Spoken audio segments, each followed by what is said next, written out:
The steel teeth of the trap bit through flesh and bone with a sickening crunch that echoed across the frozen mesa.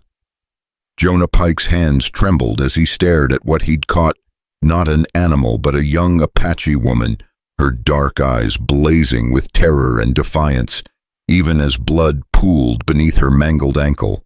She raised a broken piece of flint toward her own throat, preferring death to whatever fate awaited her at the hands of a white trapper. In that moment, Jonah faced a choice that would shatter everything he thought he knew about mercy survival and the price of redemption in a brutal land.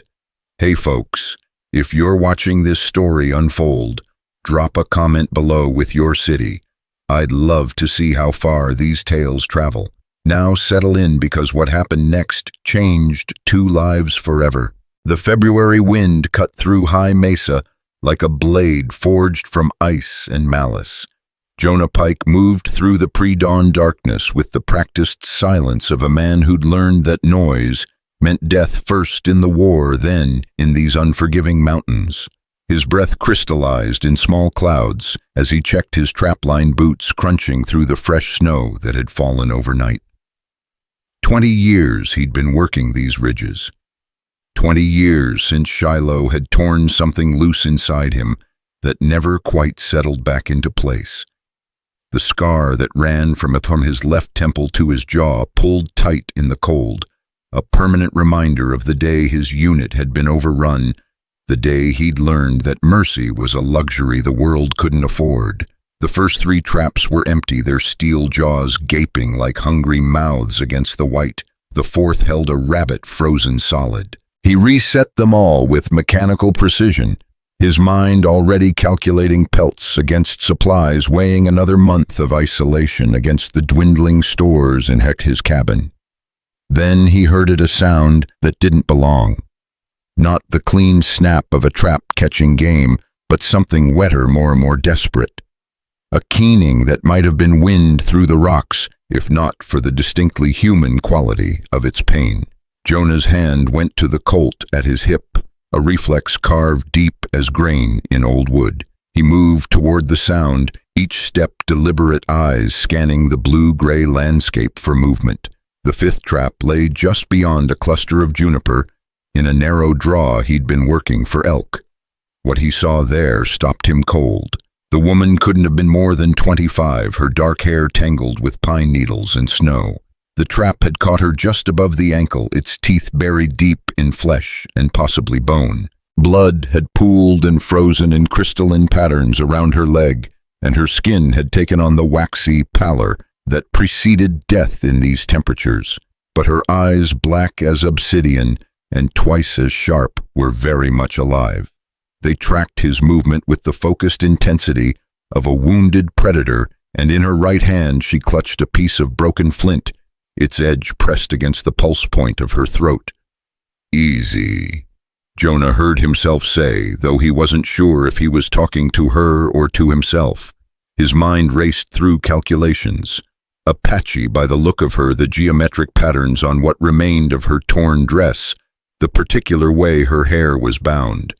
But Apache didn't travel alone, especially not women, and especially not this far into contested territory. She said something in a language he didn't understand, pressing the flint harder against her skin. A thin line of blood appeared darker than the frozen pools around her ankle.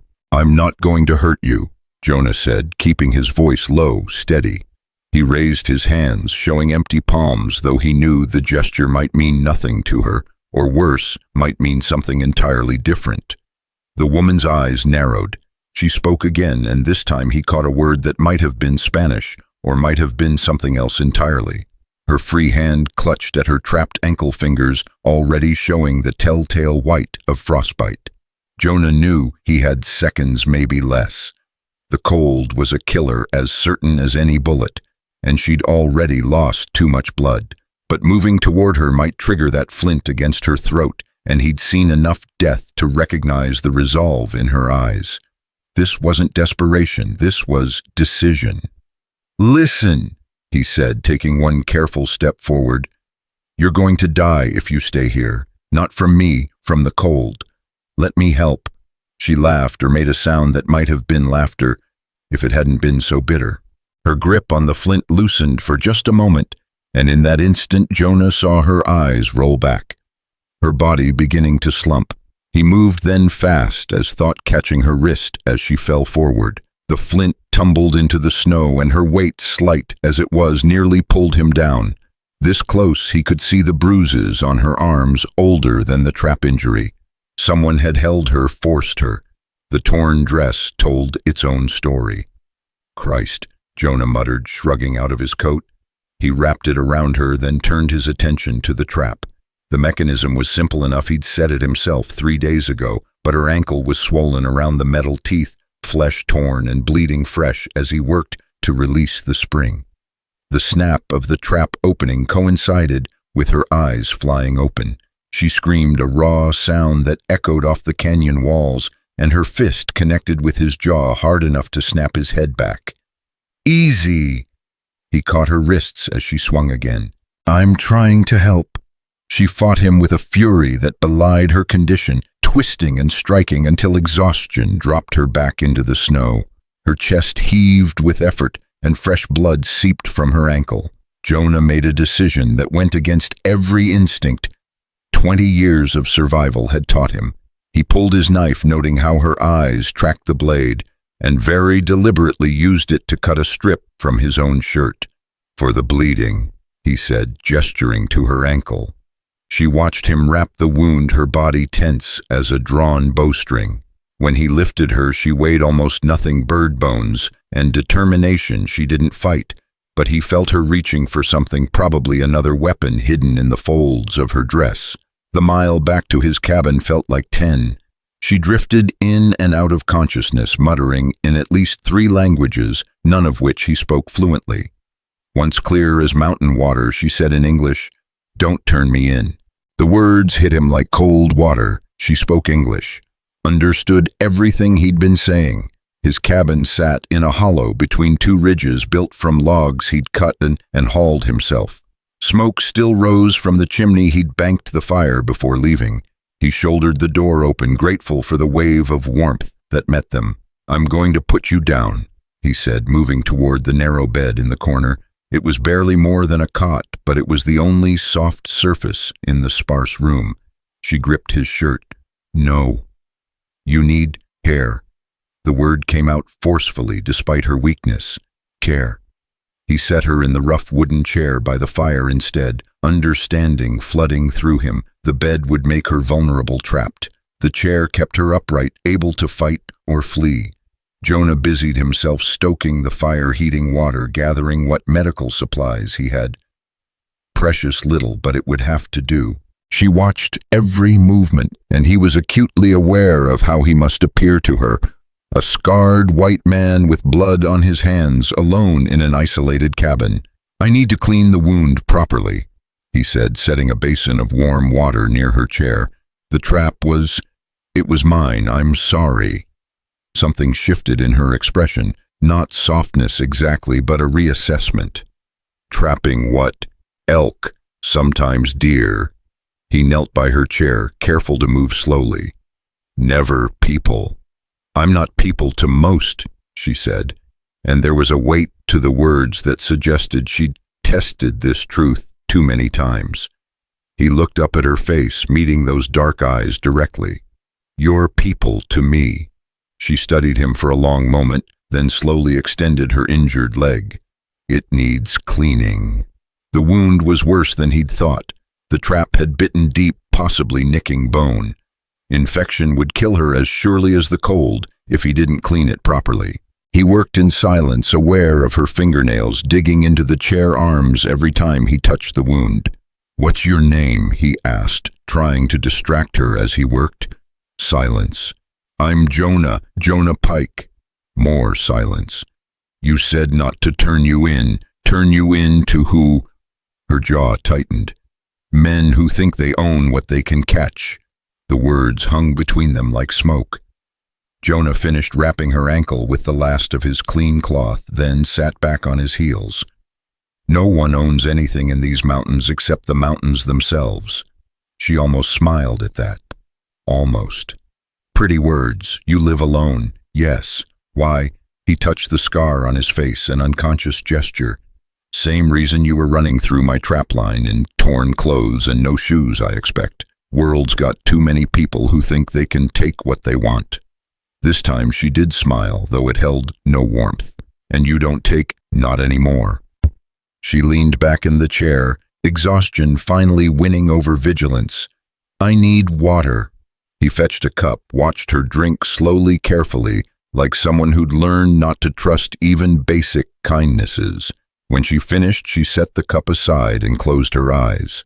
You can have the bed, he said. I'll sleep by the door. Her eyes snapped open. Why? Why what? Why help me? You don't know me. I could be dangerous. Jonah considered the question, understanding that his answer mattered more than anything else he'd said.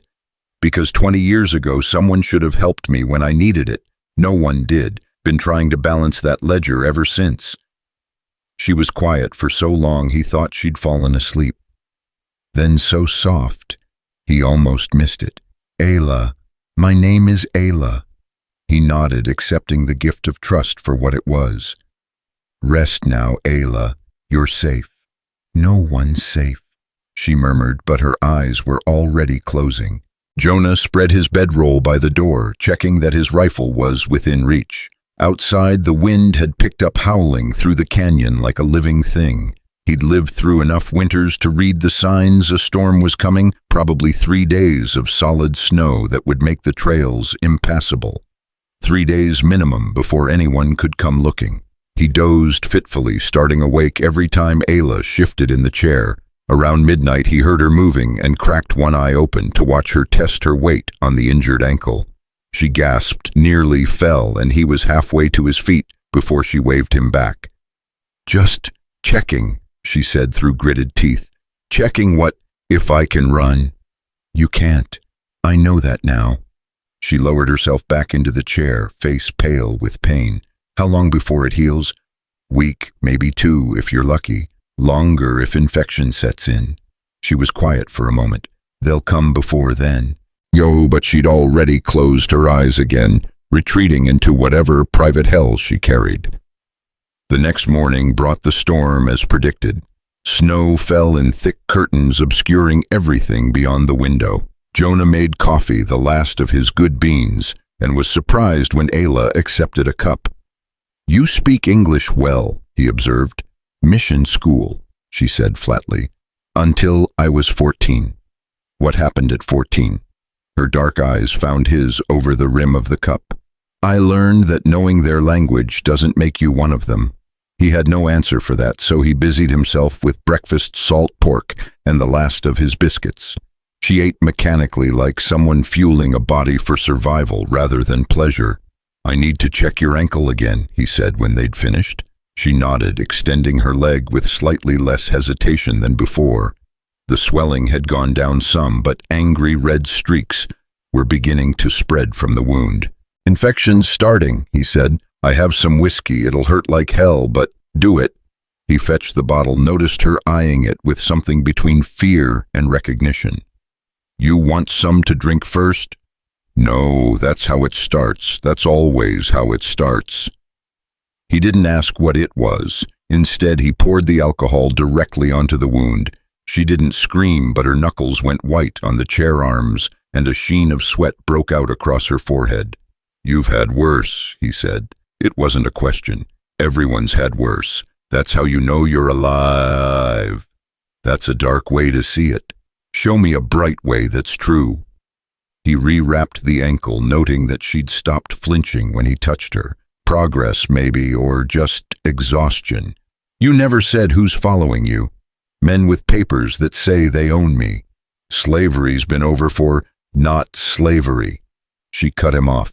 Custody, ward of the state, property of the church. Different words, same cage. Jonah sat back, understanding flooding through him. He'd heard of such arrangements. Indian women declared incompetent, made legal wards of white men who could then do whatever they pleased. All perfectly legal, all perfectly horrifying. How long were you running? 3 days, maybe 4, hard to tell. In this weather with no shoes. She shrugged. Better to die free than live caged. A sound outside made them both freeze, not the wind, but something moving through the snow. Jonah reached for his rifle, but Ayla caught his arm. Could be elk, she whispered. Could be. They waited, breath held, as the sound moved past the cabin and faded into the storm. Ayla released his arm, and he noticed she'd pulled a small knife from somewhere in her dress. Where did you? You're not the only one who prepares for the worst. He almost laughed at that. Fair enough. The day passed slowly. Ayla dozed in the chair, while Jonah worked on repairs, patching holes in the roof, mending worn harnesses, normal things that felt surreal with a fugitive Apache woman bleeding in his cabin. Around dusk, she woke with a start, hand going immediately to her hidden knife. Just me, Jonah said from where he was cooking dinner rabbit stew with wild onions he'd stored last fall. She relaxed fractionally. I dreamed they found me. They won't. Not in this storm. After the storm, then. Maybe. He ladled stew into bowls. Maybe they'll think you died. These mountains eat people all the time. They won't stop looking. I'm valuable. Valuable how? She was quiet for so long he thought she wouldn't answer. Then, my grandmother was a medicine woman. They think I inherited her gifts. Did you? I inherited her reputation. That's enough for men who want to sell miracle cures to desperate people. Christ, he's not much help out here. They ate in silence, the storm rattling the windows. Finally, Ayla asked, Why do you live alone? Told you, the world has too many. No, the real reason. Jonah set down his bowl, touched the scar on his face again. I killed men in the war, boys really. Some of them probably younger than you. Got good at it, too good. When it ended, I couldn't be around people anymore. Couldn't trust myself. You trust yourself now? No, but the mountains don't care what you've done. They judge you on what you do. And what do? Trap, hunt, survive, try not to add to the world's pain. Until today. Until today, he agreed. That night she finally accepted the bed, though she slept fully clothed with her knife in her hand. Jonah kept watch by the door rifle across his knees, listening to the storm and thinking about choices made and unmade. Sometime after midnight, Ayla spoke into the darkness. They'll offer you money. Who? The men looking for me. They'll offer you money to turn me in. I don't need money. Everyone needs money. I need to sleep at night more. She was quiet for a moment. You're not what I expected. What did you expect? Every other white man I've known. Maybe I'm not really white anymore. Maybe the mountains burned it out of me. That's not how it works. No, he agreed. But wouldn't it be nice if it was? The third day brought clear skies and brutal cold. Jonah broke trail to check his trap line, resetting the ones that hadn't been buried by snow. When he returned, he found Ayla standing, barely using the wall for support. You shouldn't be up. I need to know I can. You can't. Not yet. Then I need to try anyway. He understood that the need to test your cage, even when escape was impossible. Let me help. No. He watched her take one step, then another, sweat beading on her forehead from the effort. On the third step, her ankle gave out, and she would have fallen if he hadn't caught her. Damn it, she gasped against his chest. It's healing. Give it time. Time's the one thing I don't have. As if in response to her words, they heard it, horses moving up the trail from the valley. More than one moving purposefully despite the deep snow. Ayla's face went pale. They found me. Jonah moved to the window, peered through the frost-covered glass. 3 riders still a quarter-mile down the trail, but coming steady. Could be anyone. Trappers maybe, or it's them. I know it's them. He turned to find her trying to stand again, reaching for her pathetic flint weapon. You can't run. I can't stay. Yes, you can. He grabbed his rifle, checked the load. Get in the root cellar. What? Under the floor, behind the woodpile, root cellar. Get in and stay quiet. You don't have to. Yes, I do. Go, now. She looked at him for a long moment, something passing between them that had no words. Then she limped to the corner, pulled up the hidden door, and disappeared into the darkness below. Jonah covered the entrance with the rug, pulled the woodpile back into place. By the time the horses reached his yard, he was sitting on the porch, rifle across his knees, looking like a man without a care beyond the weather. "Morning," he called to the riders. The man in front touched his hat brim, a gesture that might have been polite if not for the two men flanking him with hands on their weapons. "Morning, friend. Name's Gideon Hanley. We're looking for someone might have passed this way." "Haven't seen anyone in weeks," Jonah said easily. "Storm would have killed anyone fool enough to be out." "Maybe so," Hanley said, but his eyes were scanning the cabin, the yard, looking for signs. "Still, we'd appreciate a look around. Official business." "What kind of official?" Hanley produced a paper from his coat. "Legal recovery of a ward of the state. Dangerous woman attacked her guardians, fled custody. There's compensation for information leading to her recovery." "How much compensation?" $50. "That's a lot for one woman. She's valuable property. Her guardians are eager for her return." Jonah pretended to consider. "What's she look like?" "Apache, young, pretty if you like that sort. Injured, probably she was caught in a trap down the valley." "You found blood." "We found blood." Jonah nodded slowly. "Well, Mr. Hanley, I haven't seen anyone matching that description, but if you want to waste your time looking around, feel free. Just stay clear of my trap lines." Hanley dismounted, his men following. They searched with the thoroughness of professionals, checking the small barn, the smokehouse, even climbing to look in the roof. Jonah watched it all with apparent indifference, though his hand never left his rifle. "You live alone?" Hanley asked, emerging from the barn. 20 years now. "Must get lonely." "I like the quiet." Hanley's eyes narrowed. "Man lives alone that long might be tempted by company, even the wrong kind. Or a man lives alone that long because he's learned the value of being particular about his company." They stared at each other for a moment, two predators recognizing their own kind. Then one of Hanley's men called from near the cabin, "Boss, found something." Jonah's heart kicked, but his face stayed neutral. The man was holding up a piece of torn fabric from Ayla's dress, must have caught on something as he'd carried her in. Hanley examined it, then looked at Jonah with a smile that held no warmth. "Interesting. Lots of torn fabric in these mountains. Wind catches things, carries them miles." "Maybe so." Hanley pocketed the fabric. "Mind if we look inside?" "I do mind, actually." "That's unfortunate. See, this paper gives me certain authorities in pursuit of stolen property." "People aren't property, Mr. Hanley. Law says different." His hand moved to his sidearm. "Now we can do this civilized, or—" The crack of a rifle shot echoed across the canyon. Not from Jonah's gun, from somewhere up on the ridge. Hanley's hat flew off his head, and all four men dove for cover. "What the hell?" Hanley started, but another shot sparked off a rock near his position. Jonah used the distraction to move, getting behind the thick corner post of his porch. He had no idea who was shooting, but he'd take any ally in a storm. "Could be my neighbors," Jonah called. "They don't take kindly to strangers threatening folks." "You said you lived alone." "I do. Doesn't mean I don't have friends." Another shot, this one closer to Hanley's men. One of them broke, running for the horses. "Boss, we need to go." Hanley looked like he wanted to argue, but another shot convinced him. "This isn't over, Pike." "Never said it was." They mounted up Hanley, turning back for one last look. $50 is the friendly offer. Next time it won't be friendly. They rode hard down the trail, and Jonah waited until they were well out of sight before calling out, "They're gone."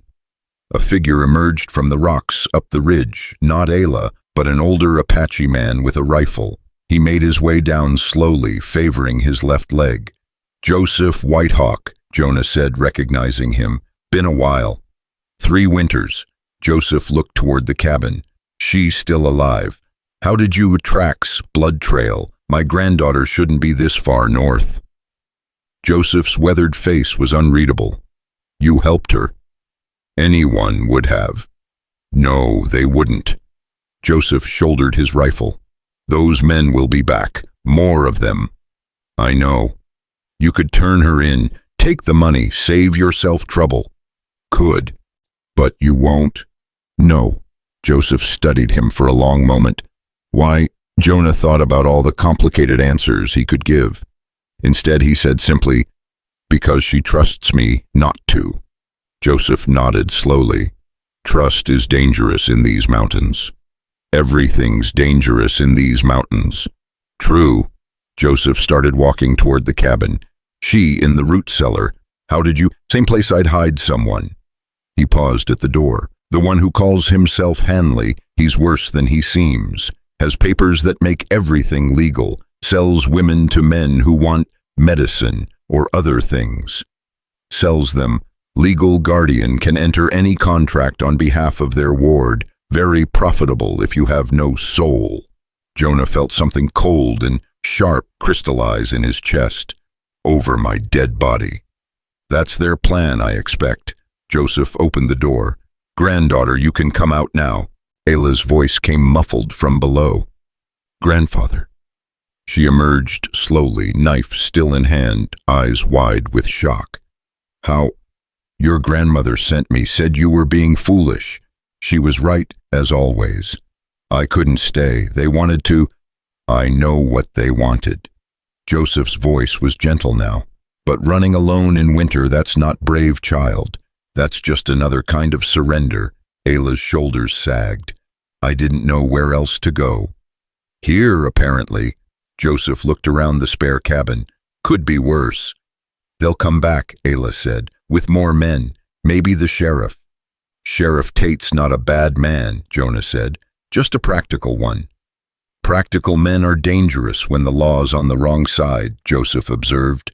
They stood there for a moment, an unlikely trinity, the damaged trapper, the fugitive woman, the tired grandfather. Outside, wind was picking up again, promising more snow. I should go, Ayla said finally, before I bring more trouble. You can't walk, Jonah said. I'll manage. No.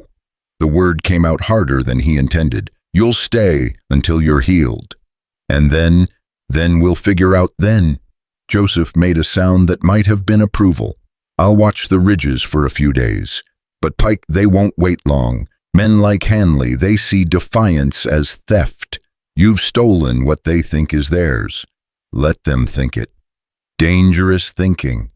Like you said, everything's dangerous up here. Joseph left as quietly as he'd come, disappearing into the rocks like smoke.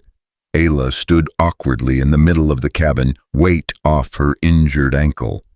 Your grandfather seems like a good man.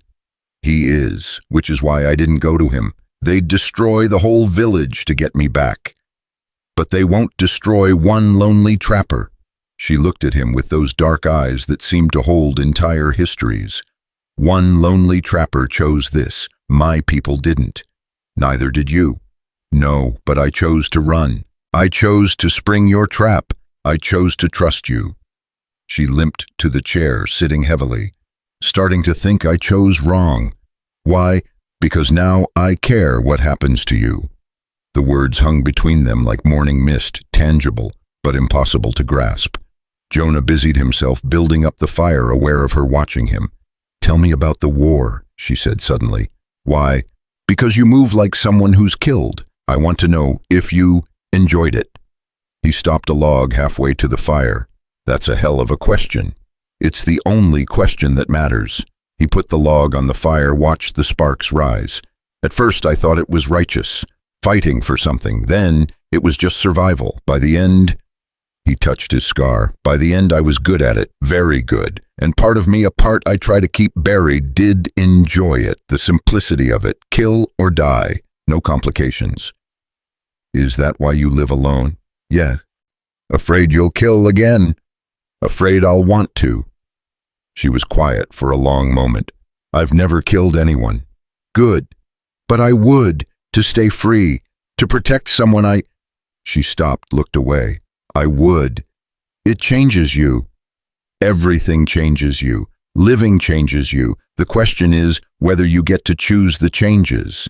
That night she took the bed again, but this time she faced the room instead of the wall. Jonah sat in the chair she'd vacated, rifle across his knees, watching the darkness beyond the window.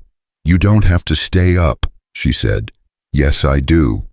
"Why?" "Because you'd do the same for me." "You don't know that." "I do, though." She was quiet for so long he thought she'd fallen asleep. Then Jonah, "Yeah, what's going to happen? They'll come back, with more men like your grandfather said. They'll make it legal, or at least legal looking. Sheriff will probably have to come make it official. And then we'll see who wants it more." "You could die." "Been almost dying for 20 years. Gets less scary with practice." "That's not funny." "Not trying to be." She shifted in the bed and he heard the soft intake of breath that meant her ankle was hurting. "I'm sorry I brought this to you." "I'm not." "Why?" He thought about it, about how to explain that her arrival had shocked something awake in him he'd thought was dead. "Because for 20 years I've been hiding, not living, just existing, waiting to die peacefully and disappear. You made that impossible." "That's a strange thing to thank someone for." "Maybe, but I'm thanking you anyhow." Dawn came gray and bitter with new snow falling. Jonah made coffee, checked Ayla's ankle. The infection was retreating slowly, and was preparing breakfast when they heard horses again. This time, it was just one rider, Sheriff Tate, his badge glinting despite the dim light. "Stay inside," Jonah told Ayla, then went to meet the sheriff on the porch. Jonah. Tate was a big man, gone soft around the middle, but his eyes were sharp. "Heard you had some visitors yesterday." "Word travels fast. Hanley came to town, filed a complaint. Says you're harboring a fugitive." "Hanley says a lot of things." "He's got papers, Jonah. Legal documents. The woman is his legal ward. She's Apache. Half Apache according to the papers. Other half Mexican. Mother died, father unknown. Mission school made her a ward of the territory, then transferred custody to Hanley's group for her welfare and education." "That what they're calling it?" Tate sighed, looked older than his 50 years. "I don't like it any more than you do, but the law's the law. Bad law is worse than no law." "Maybe so, but I took an oath." "So did I once. Oaths are just words when they serve the wrong cause." "That's dangerous talk." "These are dangerous times." They stood there, two men who'd known each other for a decade, separated by more than just the porch steps. "She here?" Tate asked finally. "If she was, would you take her?" "I'd have to." "Then she's not here." Tate nodded slowly. "Hanley's bringing more men from Denver, professionals. They'll be here in 3 days, maybe 4. Thanks for the warning." "Not a warning, just information." Tate mounted his horse. "Take care, Jonah. Man can die quickly in these mountains, all kinds of accidents." "I'll keep that in mind." Tate rode away, and Jonah found Ayla standing just inside the door, knife in hand. 3 days, she said, maybe 4. I can't run in 3 days. Then we don't run. You can't fight them all. Not alone, no. She looked at him sharply. "What are you thinking?" "I'm thinking your grandfather was right. Running alone is another kind of surrender." He pulled on his coat. "I need to go to town, check on some things." "Jonah, trust me." "I do. That's the problem." He touched her hand briefly, the first intentional contact that wasn't medical. "That's not a problem. That's the solution." The ride to town took 3 hours through the snow. Valero wasn't much a main street, a few shops, a saloon, and pretensions of civilization. Jonah tied his horse outside the general store, aware of eyes following him. Marcus, the store owner, looked nervous when he entered. "Jonah, heard you had some trouble." "Heard wrong. Need supplies." Sure. Marcus started gathering items, but his hands shook. "That Hanley fellow, he's been asking about you." "Let him ask." "He's got money, Jonah, offering rewards." "Good for him. Some folks are listening. Some folks always do." Jonah paid for his supplies, ammunition, medical, alcohol, cloth for bandages. As he loaded his horse, a familiar voice called out, "Pike." He turned to find Thomas Brennan, who ran a small ranch south of town. They'd helped each other through bad winters, shared whiskey and silence. "Tom, heard you got yourself in a situation." "Heard wrong." "Did I?" Brennan moved closer, lowered his voice. "Because what I heard was that you pulled someone from a trap who didn't deserve to be trapped." Jonah studied the other man's face. "If that were true, what would it matter to you?" "Had a daughter once. Married young to a man with papers that said he owned her. Legal papers, Christian papers." Brennan's eyes were hard as flint. "Buried her a year later." "I'm sorry." "Don't be sorry. Be smart. Hanley's bringing 8 men. Professionals from Denver. The kind who make their living hurting people legal-like. 8's a lot. Too many for one man. Good thing I'm not much of a man anymore." "No," Brennan agreed. "You're something else. Question is it enough?" Jonah started to answer, but movement caught his eye. Joseph Whitehawk stood across the street, and beside him, 2 younger Apache men. Joseph nodded once, then disappeared into the alley. "Looks like you might not be as alone as you think," Brennan observed. "Maybe not. For what it's worth, Pike, some of us remember the before times, when a man's word mattered more than his papers, when helping someone meant something. Those times are gone, Tom. Maybe, but some of us still remember." Brennan walked away, then turned back. 8 men from Denver, but they don't know these mountains, don't know what winter can do to a man's plans. Jonah rode back slowly, thinking. 8 men was an army in these parts. But armies needed supplies, shelter coordination. The mountains had beaten bigger forces than 8 hired guns. He found Ayla trying to walk again, making slow circuits of the cabin. Her face was set with determination, but sweat beaded her forehead. "You're pushing too hard." "Not hard enough." But she accepted his arm when he offered it, leaning into him as they walked. "What did you learn in town?" 8 men coming, 3 days. 8. She stopped walking. "Jonah, you can't." "Not alone, but I might not be alone." "Might isn't enough. It's what we have." She turned to face him fully, and he realized how close they were standing. "Why are you doing this?" "You know why." "Say it." "Because you deserve to be free." "That's not all of it." "No," he admitted, "it's not." She reached up, touched the scar on his face with gentle fingers. "This isn't your fight. It is now. Because you pulled me from a trap.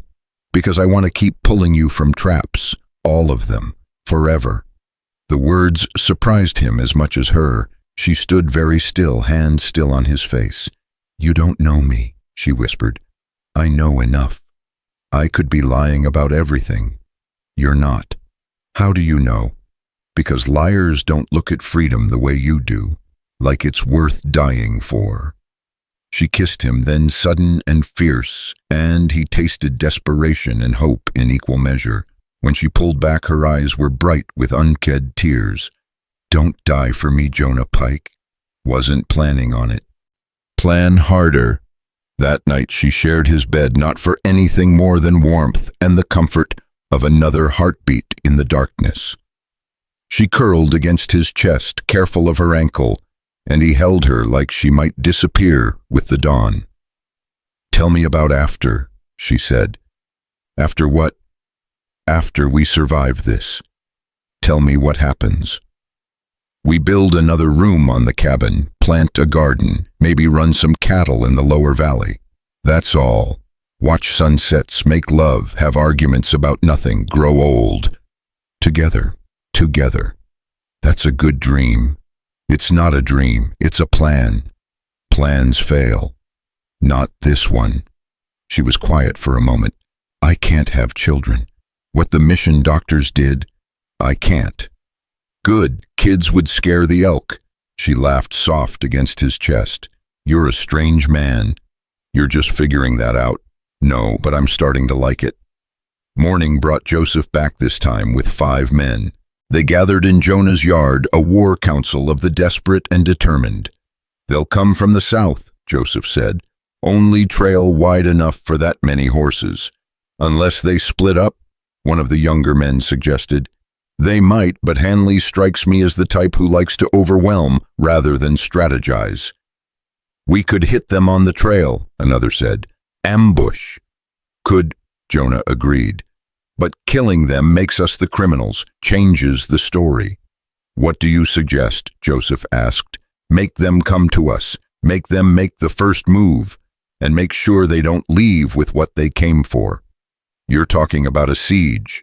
I'm talking about making it more expensive to take her than to leave her. Men like Hanley don't count expenses in money. No, but the men with him do. They're hired guns. This is a job. Make the job not worth the pay. Joseph considered. The canyon narrows a mile south. Good place for deterrence. A deterrence, Ayla said from the doorway. She'd been listening, not killing. If we can avoid it, Jonah said, and if we can't, then we do what we have to. She looked at each man in turn. This is my fight. I won't have all of you dying for, not for you, Joseph interrupted, for the principle, for the next woman, for the idea that papers don't make wrong into right. The others murmured agreement, and Ayla's eyes filled with tears she refused to shed. Thank you, she said simply. Don't thank us yet, Joseph said. We haven't won anything. They spent the day preparing.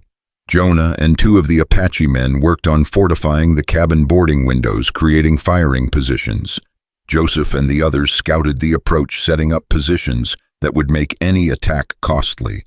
Ayla tried to help, but her ankle wouldn't bear weight for long. She finally settled for preparing medical supplies, her hands steady as she tore bandages. You've done this before, Jonah observed. Different kind of fighting, but blood is blood. That night, Brennan arrived with 3 other men from town.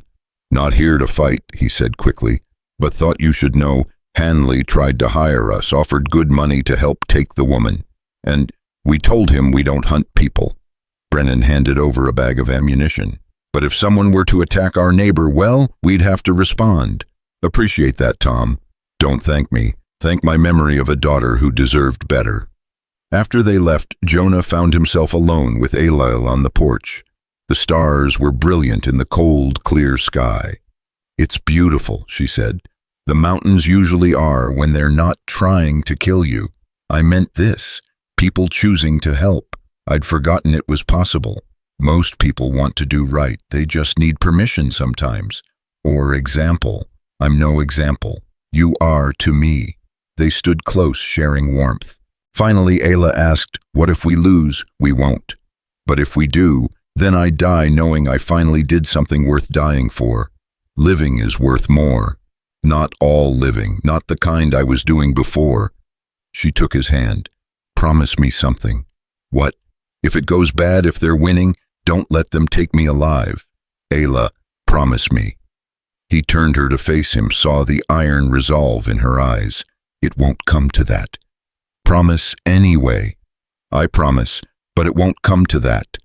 She kissed him soft, this time a seal on the promise. I believe you. But he heard the lie in her voice, the same lie he'd told. They both knew tomorrow would bring blood. The only question was whose and how much. Dawn came pale and cold with clouds threatening snow. Jonah woke to find Ayla already up, standing at the window with his rifle. See something. Dust, south. He joined her, saw the faint haze rising above the tree line. They're coming. Yes. You ready? No. But that doesn't matter, does it? Joseph's signal came an hour later, 3 rifle shots, evenly spaced. The riders had passed the first position. Jonah stepped onto the porch, watching the trail. Ayla stayed inside, hidden but ready. They came in formation, professional and careful. Hanley in the center, surrounded by 8 hired guns. They stopped just outside rifle range, and Hanley rode forward alone. Morning, Pike. Hanley. You know why we're here. I know why you think you're here. I have legal papers. The sheriff confirmed them. The woman is my legal ward, and you're harboring her against the law. I'm harboring no one, just enjoying my morning. We both know that's not true. Hanley produced a document. This is a court order for her return. Refuse and you're in violation of federal law. Federal law, Jonah spat. Fancy words for slavery. The law is the law. Your law, not mine. There's only one law, Pike. No, there's legal and there's right. They split ways sometimes. Hanley's face darkened. I'm offering you one chance. Surrender the woman and we leave peacefully. And if I don't, then we take her anyway and you die. That's a lot of confidence for a man in the open. Hanley smiled. I have 8 men. I count 9 targets. The smile faltered. You're alone. Am I? As if on cue, a rifle shot cracked from the ridge. The bullet struck the ground near Hanley's horse, making it dance. Hanley controlled it, but his face had gone pale. Next one won't miss, Jonah called. This is kidnapping, Hanley shouted. You're breaking federal law. Prove it. Prove she's here. Prove she wants to leave. Prove your papers mean anything in these mountains. I don't have to prove anything. I have the law. Another shot, this one closer. Hanley's horse reared. You have papers, Jonah said. We have rifles. Which do you think matters more up here? Hanley retreated to his men. They conferred, and Jonah could see the hired guns were nervous. This wasn't what they'd signed up for. A simple recovery had become a potential massacre. Then Ayla stepped onto the porch. No, Jonah said, but she moved past him head high. I'm here, Hanley, she called. Not harbored, not hidden, here by choice. You have no choice, Hanley shouted back. You're my legal ward. You come with me now or what? You'll kill everyone here for what your profit, for the law. Your law says I'm property, but I say I'm free, and I'll die free before I live as property. You're not property, you're protected. The court decided. The court never asked me. She pulled up her sleeve, showed the bruises. This is your protection, lies truth, and everyone here knows it. One of the hired guns spoke up. Boss, this ain't what we signed on for. Shut up, Hanley snapped. No, let him talk, Jonah called. Let him say what all of you are thinking. That this isn't about law, it's about one man's greed. $500, Hanley said suddenly, to any man who brings her to me. Silence stretched across the snow. 1,000. Hanley raised. Still nothing. 5,000. There isn't enough money. Joseph's voice came from the rocks above. To make us forget we're human. More Apache appeared on the ridges, then Brennan and his men on the eastern slope. In moments, Hanley's 8 guns were facing 20 rifles. This is rebellion, Hanley screamed. I'll have the army here, You'll leave, Sheriff Tate said, riding up from the south trail. Now. Sheriff, arrest these men. They're defending their neighbor from armed invasion. That's legal in the territory. Tate looked tired but determined. Your papers are from Colorado, Hanley. This is New Mexico. Different jurisdiction. The federal warrant doesn't override territorial law, not without a federal marshal, which you're not. This is corruption. No, this is community. Tate turned to Jonah. Though I'd appreciate if folks would lower their weapons. Makes me nervous. Jonah nodded to the ridges. The rifles lowered but didn't disappear. Hanley's face was purple with rage. This isn't over. I'll be back with federal marshals, with the army, if I have to. Maybe, Tate said, but today you leave, empty-handed and alive. That's generous considering. Considering what? Considering what I found when I checked your papers. Seems you've been collecting wards all over the territory. Young women, mostly Apache or Mexican, 37 by my count, all legal. Legal doesn't mean right, and it definitely doesn't mean welcome here.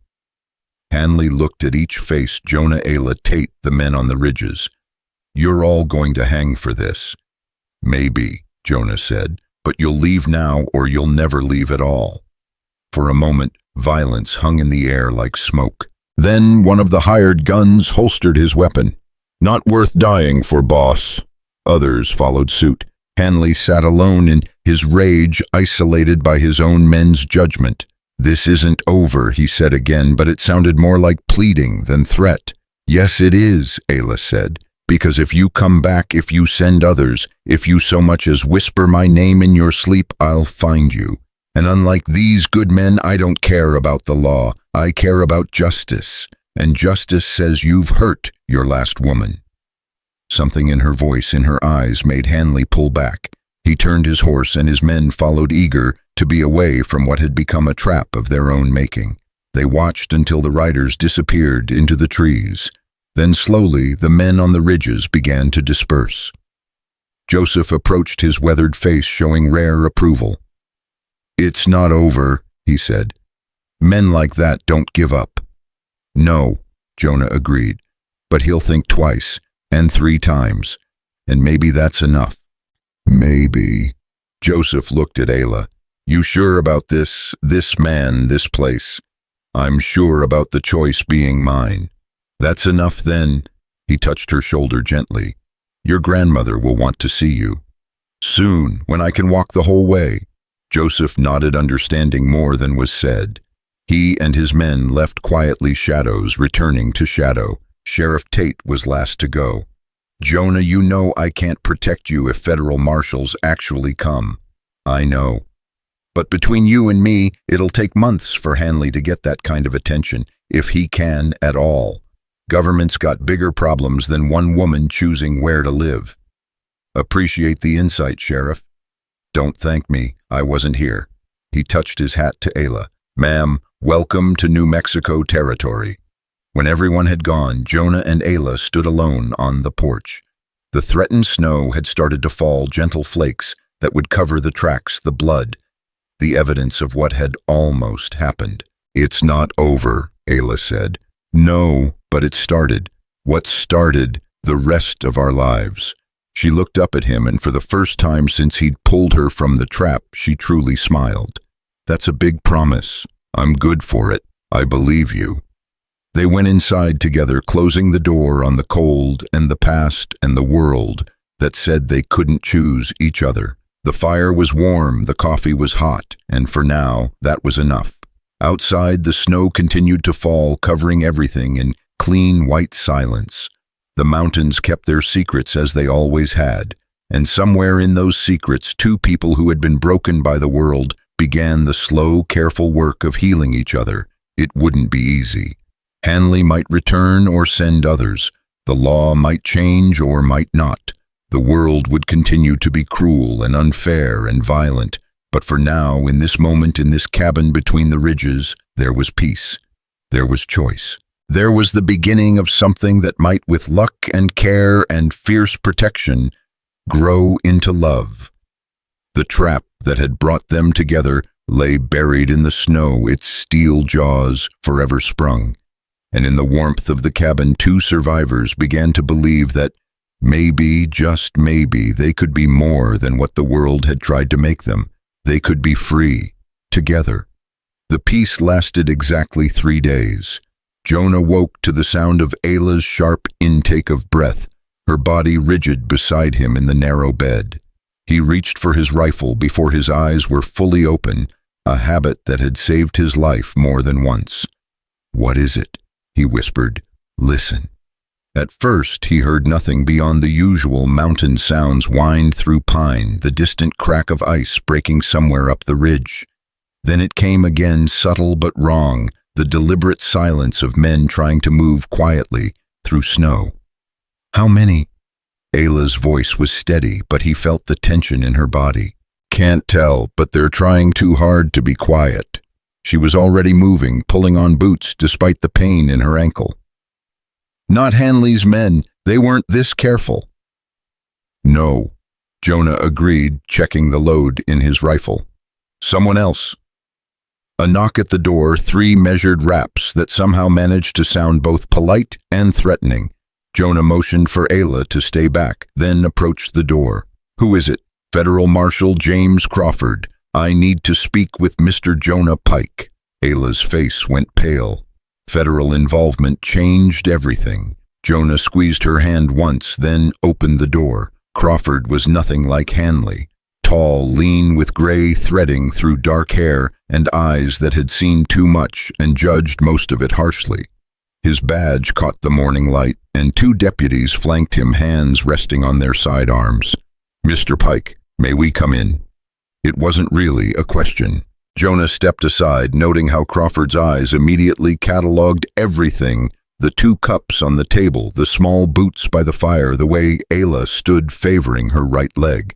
"Miss Kestrel," Crawford said, touching his hat brim, "I've been looking for you." "Lots of people have," Ayla replied, chin raised. "Yes, but I'm the only one with legitimate federal authority." He produced a document different from Hanley's papers. "This is a federal warrant for your arrest." "Arrest?" Jonah stepped forward. "On what charges? Assault, theft, destruction of property, fleeing lawful custody." Crawford's voice was calm, almost bored. "The mission school filed formal charges after she escaped." "Those are lies," Ayla said. "That's for a judge to decide. My job is to bring you in." "Over my dead body," Jonah said quietly. Crawford's hand didn't move to his gun, which somehow made him more dangerous. "Mr. Pike, I understand you've developed feelings for Miss Kestrel. But the law, your law says she's property. The law says she's a ward of the state due to mental incompetence." Ayla laughed, bitter and sharp. "Mental incompetence because I refuse to let the mission doctor—" She stopped, jaw clenched. "Let him what?"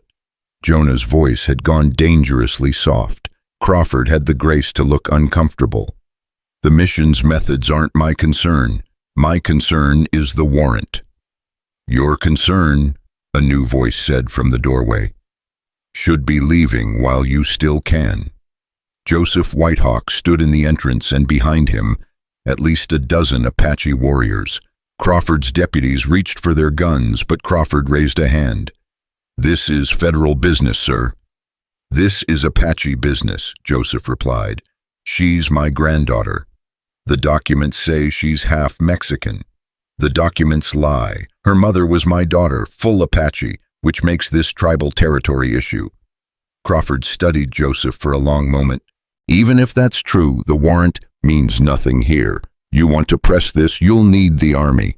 And you'll need to explain why you're starting a war over one woman." The tension in the cabin could have been cut with a knife. Crawford's eyes moved between them. All Jonah ready to die, Ayla ready to kill Joseph, ready for war. "I have my orders," Crawford said finally. "And I have mine," Joseph replied. "From chiefs older than your government." One of Crawford's deputies whispered urgently in his ear. Crawford's expression shifted slightly, calculation replacing determination. "Mr. Pike," he said, "a word outside." Jonah glanced at Ayla, who nodded slightly. He followed Crawford onto the porch, aware of all the rifles trained on them from the shadows. "Your woman? She's not my woman. She's her own." Crawford almost smiled. "Your friend, then. She's in real danger, not from the law, from what comes next." Meaning, Hanley's connected. Railroad money-mining interests. They want the Apache land, and they're using these wardship laws to clear it. Take the women break, the families force them to sell or move. "Why are you telling me this?" "Because I've got a daughter her age, and because—" Crawford looked tired suddenly. "Because sometimes the law and justice part ways. I can't ignore the warrant, but I can take my time executing it." "How much time?" "Winter's harsh up here. Trails get blocked. Communication breaks down. Might be spring before I can properly pursue this matter." Jonah understood. "And in spring, a lot can change. Papers can be lost. Witnesses can disappear. Facts can be reestablished." "What do you want?" "Nothing. This conversation never happened. But Mr. Pike, they won't stop. Hanley, the interests behind him. They'll send more than law next time." "Let them come." Crawford studied him. "You really love her." It wasn't a question, but Jonah answered anyway. "More than my life." "That might be what it costs." "Then it's a fair trade." Crawford returned to the cabin, his deputies following nervously. "Miss Kestrel, the federal warrant stands. However, due to weather conditions and the complexity of jurisdictional issues with the tribal claims, I'm suspending immediate execution for further investigation." How long? Ayla asked. That depends on many factors. I suggest you use the time wisely. He touched his hat brim again. Mr. Pike, Mr. Whitehawk, good day. They watched the marshals ride away, no one speaking until they were well out of sight. He's giving us time, Joseph said, but not much. It's enough, Jonah said. Has to be. Enough for what? Ayla asked. To disappear, both of us. She turned to him, eyes wide. You'd leave your home, your mountains. They're just mountains without you. Joseph cleared his throat. There's another way. They both turned to him. Marriage, Joseph said simply. A white man's wife can't be made a ward, has full legal standing. But the warrant, Ayla started, would be challenged. A husband can contest wardship. It's been done. Jonah felt his heart racing. Ayla, no. She stepped back. Not like this. Not because of papers and laws. That's not why, isn't it? Her eyes blazed. Marrying me to save me. How is that different from Hanley claiming to protect me? Because it would be your choice, Jonah said quietly. And because I'd marry you regardless. Was already thinking about it. That stopped her. You were, every night since I pulled you from that trap. The cabin fell silent except for the crackling fire. Joseph's men had melted back into the forest, giving them privacy. This is insane, Ayla said finally. We've known each other a week. I knew in the first minute. When I had a knife to my throat, especially then, you chose death over capture. That's when I knew you were like me. Broken, free. Even in a trap, you were free. That's rare. She limped to the window, looking out at the mountains. If we married, they'd never stop hunting us. They won't stop anyway. It would make you a target forever. I already am. Your life would never be peaceful again.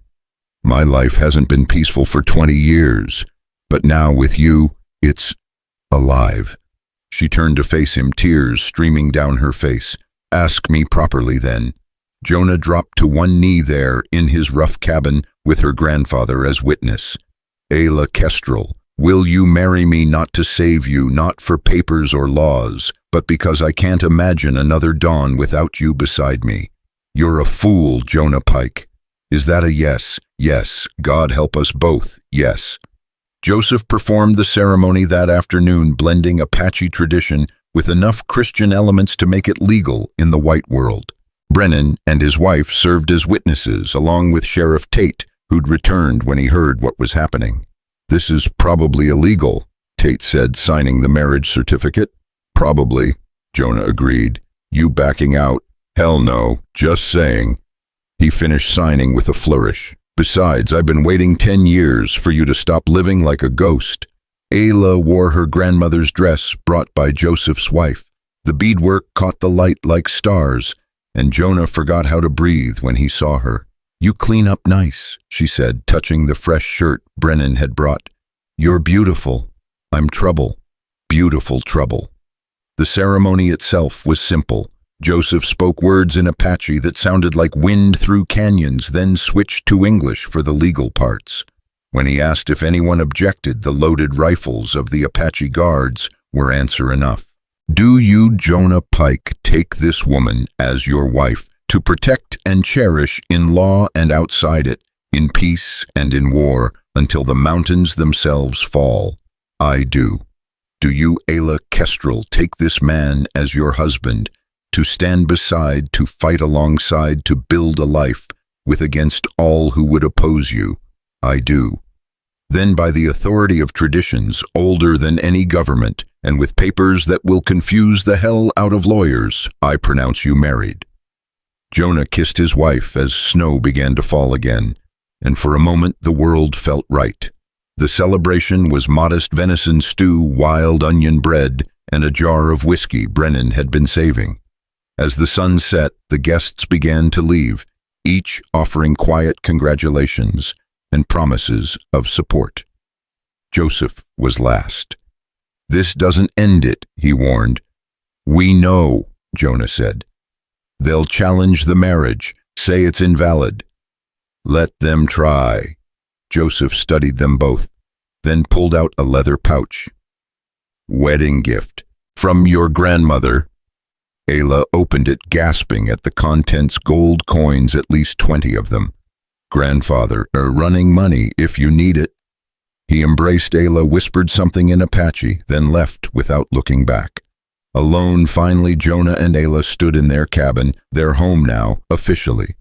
So, Ayla said, we're married. Seems so. Now what? Now we live, day by day until they come again. And when they do, we face them, together. She moved into his arms and he held her as the fire burned low. Outside, wind howled through the canyon, but inside they had warmth, they had each other, and for tonight, that was everything. They made love for the first time as husband and wife, gentle and fierce by turns. Ayla's ankle was still tender, but she laughed when he tried to be too careful. I'm not made of glass, husband. No, he agreed, trailing kisses down her neck. You're made of steel and starlight. Afterward, they lay entangled, listening to the storm build outside. Tell me we did the right thing, Ayla whispered. We did the only thing. We chose each other. Against the whole world. The world's overrated. She laughed, then grew serious. Jonah, what Crawford said about railroad money mining interests. I know. They won't just send lawyers next time. I know that too. So what do? We prepare. We build alliances. We make it too expensive to take you. How? I have some ideas. But before he could elaborate, they heard it, horses moving fast, despite the storm. Jonah was up and armed in seconds, Ayla right behind him. Too soon, she said. Crawford promised, not Crawford. Listen. The horses were running hard, panicked. Then they heard the screams. Jonah threw open the door to chaos. 3 horses thundered into his yard, their riders clinging desperately. Behind them, orange light flickered through the tree. A fire. One of the riders gasped. It was Marcus from the general store. The whole valley's burning. What happened? Armed men came after dark, started setting fires, said anyone who helped you would burn. Marcus's face was streaked with soot and tears. My store, everything. Ayla grabbed medical supplies as 2 more families arrived, some burned, all terrified. The pregnant wife of a rancher was sobbing, clutching a burned arm. Let me see, Ayla said gently, her healing hands already working. They said this was just the beginning. The woman gasped. Said anyone who stands with the Pikes will lose everything. Jonah felt rage build and pound his chest, cold and familiar. This was the war coming home, the violence he'd tried to leave behind. How many men, he asked Marcus. 20, maybe more. Professional killers, not like Hanley's bunch. Where are they now? Heading here, last I saw. They wanted us to run ahead, spread fear. Joseph's people, already fighting them, trying to protect the reservation. But there's too many. Jonah looked at the terrified families crowding his small cabin, at his new wife already blood-soaked from treating wounds, and made a decision. Everyone into the root cellar, now. Jonah, Ayla started. No argument. You're the one they want. Stay hidden. Keep these people safe. And you? I'm going to remind them why I live alone. He kissed her hard, tasting tears and smoke. Remember your promise. If it goes bad, it won't. You promised. I did. But Ayla, if... Come back to me, Jonah Pike. That's an order from your wife. He grabbed his rifle ammunition and the Colt. As he headed for the door, Brennan stumbled in, bleeding from a head wound. Tom, how bad? They hit the ranch. Sarah's dead. Jonah shot her when she tried to protect the horses. The rage turned to ice. Sarah Brennan had been the closest thing to peace in the valley, always ready with food for the hungry, medicine for the sick. Where are they? Coming up the South Trail. But Jonah, it's not random violence. They're systematic, military tactics. Ex-soldiers, or current ones unofficially. That changed things. Jonah had fought soldiers, been one. He knew their patterns, their weaknesses. Tom, can you shoot? With one eye closed, but yes. Good. Take position in the barn loft. Don't fire until I do. What are you planning? something I swore I'd never do again. He moved into the darkness, becoming one with it. 20 years of peaceful isolation fell away, like old skin revealing the killer underneath. The soldier who'd earned commendations for raids that left no survivors. The first riders appeared 15 minutes later, moving in formation up the trail. Professional indeed, spread out enough to avoid bunching, but close enough for mutual support. They expected resistance, but conventional resistance. Jonah had never been conventional. He let them pass his position, counting 22 men, then he began his work.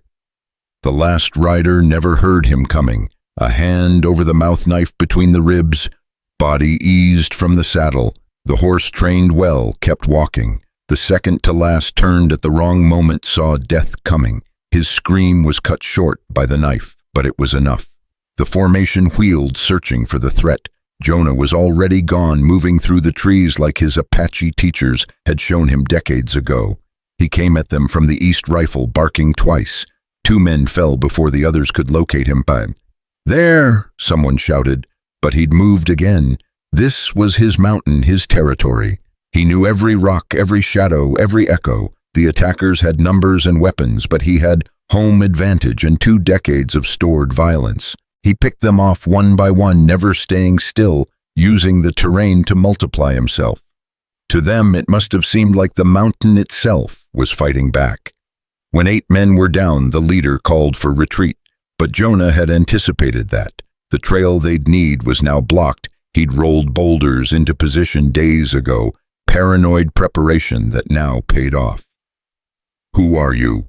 the leader shouted into the darkness. "Death," Jonah replied, his voice echoing off the canyon walls.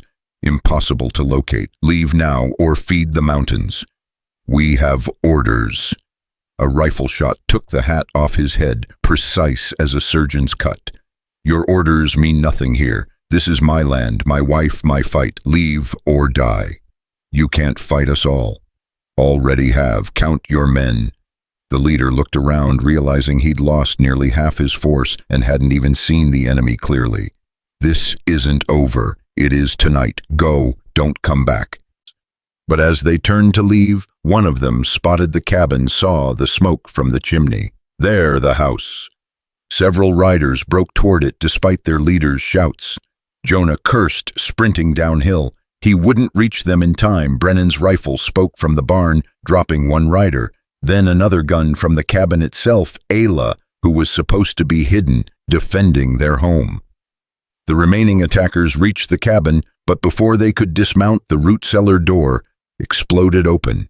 Marcus and 2 other men emerged, armed with tools and desperation, fighting with the fury of people with nothing left to lose.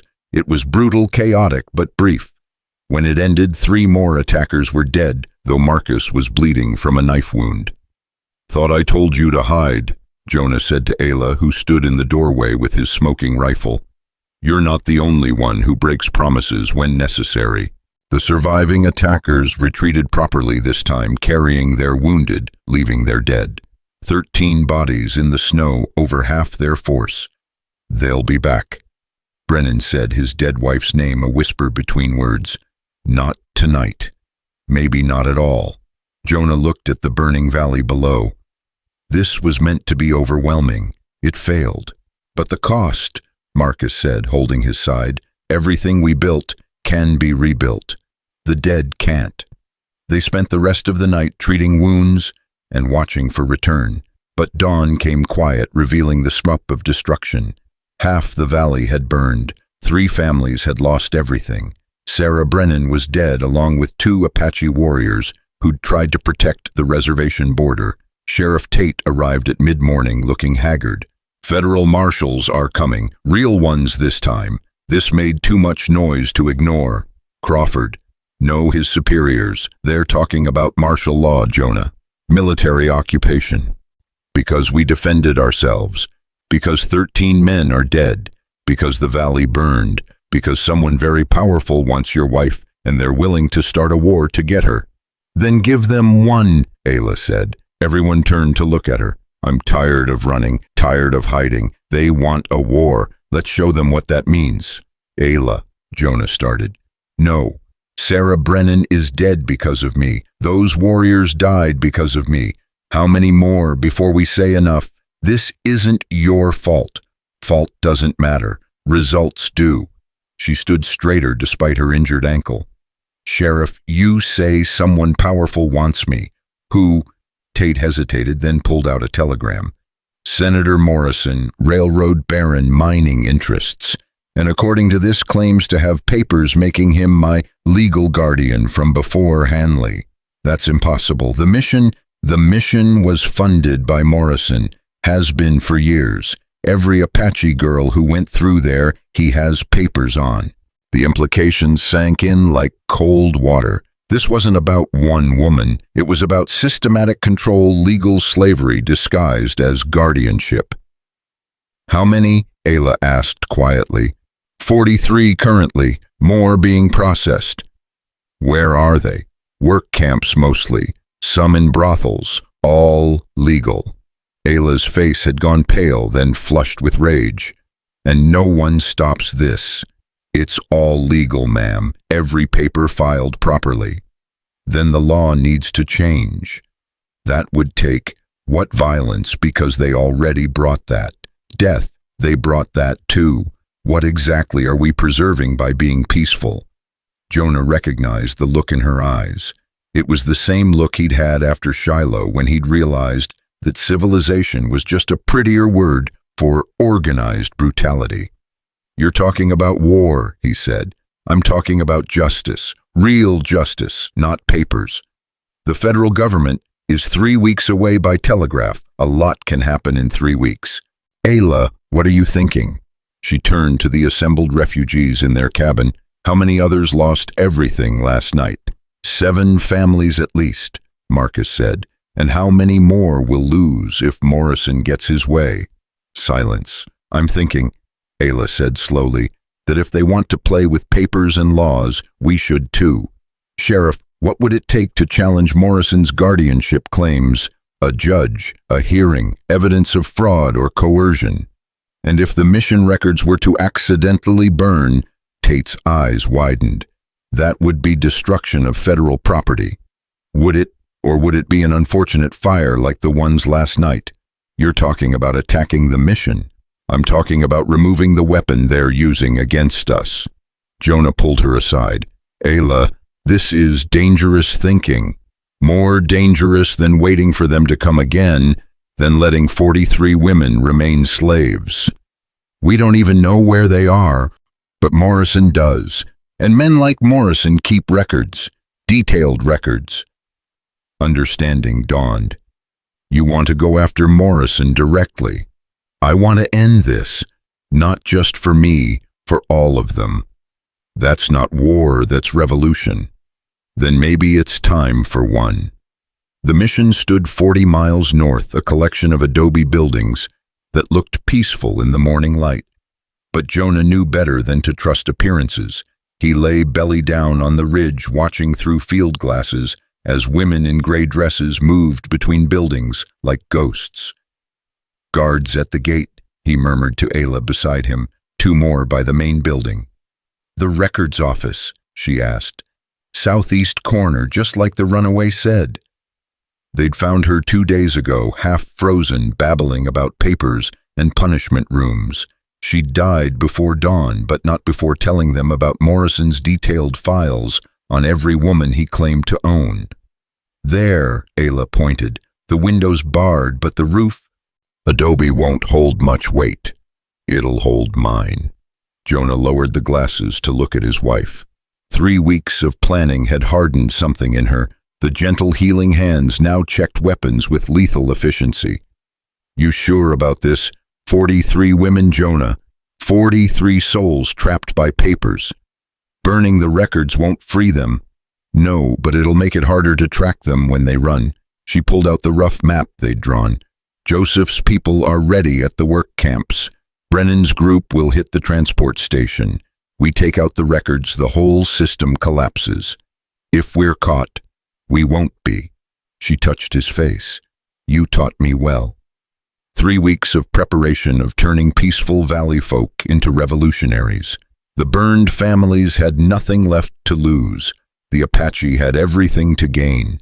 Even Sheriff Tate had started accidentally leaving his office door unlocked when federal documents arrived. "Movement," Jonah said, raising the glasses again. A carriage was approaching, expensive, with armed outriders. Could be Morrison. This early? The carriage stopped and a man stepped out. Not Morrison, but Marshal Crawford, and with him someone in Army uniform. "Damn," Jonah breathed. "What?" "Colonel Nathan Price commanded the massacre at Sand Creek."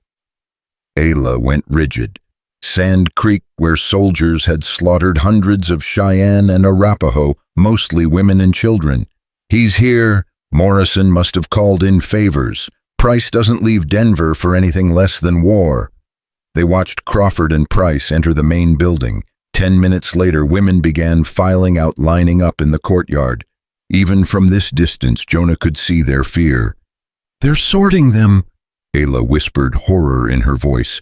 "Like cattle." One girl, couldn't be more than 16, tried to run. A guard caught her, dragged her back. The sound of the slap carried across the desert. "That's it," Ayla said, starting to rise. Jonah pulled her down. "Not yet. We stick to the plan." The plan didn't include Price. Plans change, but timing matters. When then? Tonight, after they think they're safe. But as they watched, Price began issuing orders.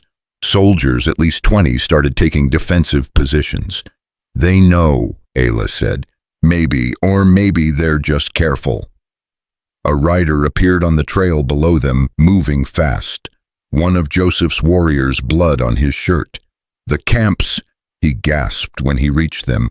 "They moved the women, loaded them on trains before dawn." "Where?" "South, maybe Mexico."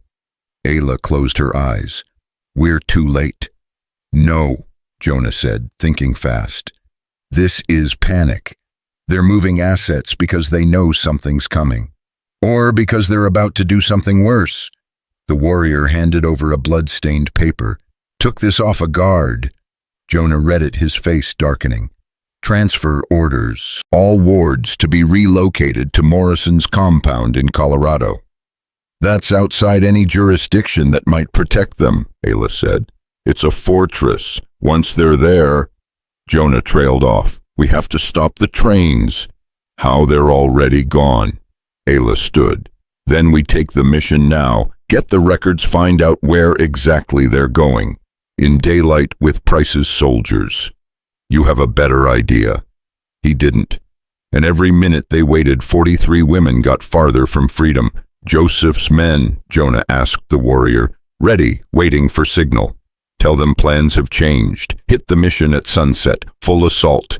"That's suicide," Ayla protested. "That's distraction. While they're fighting Joseph's men, we go in quiet. Get the records, get out.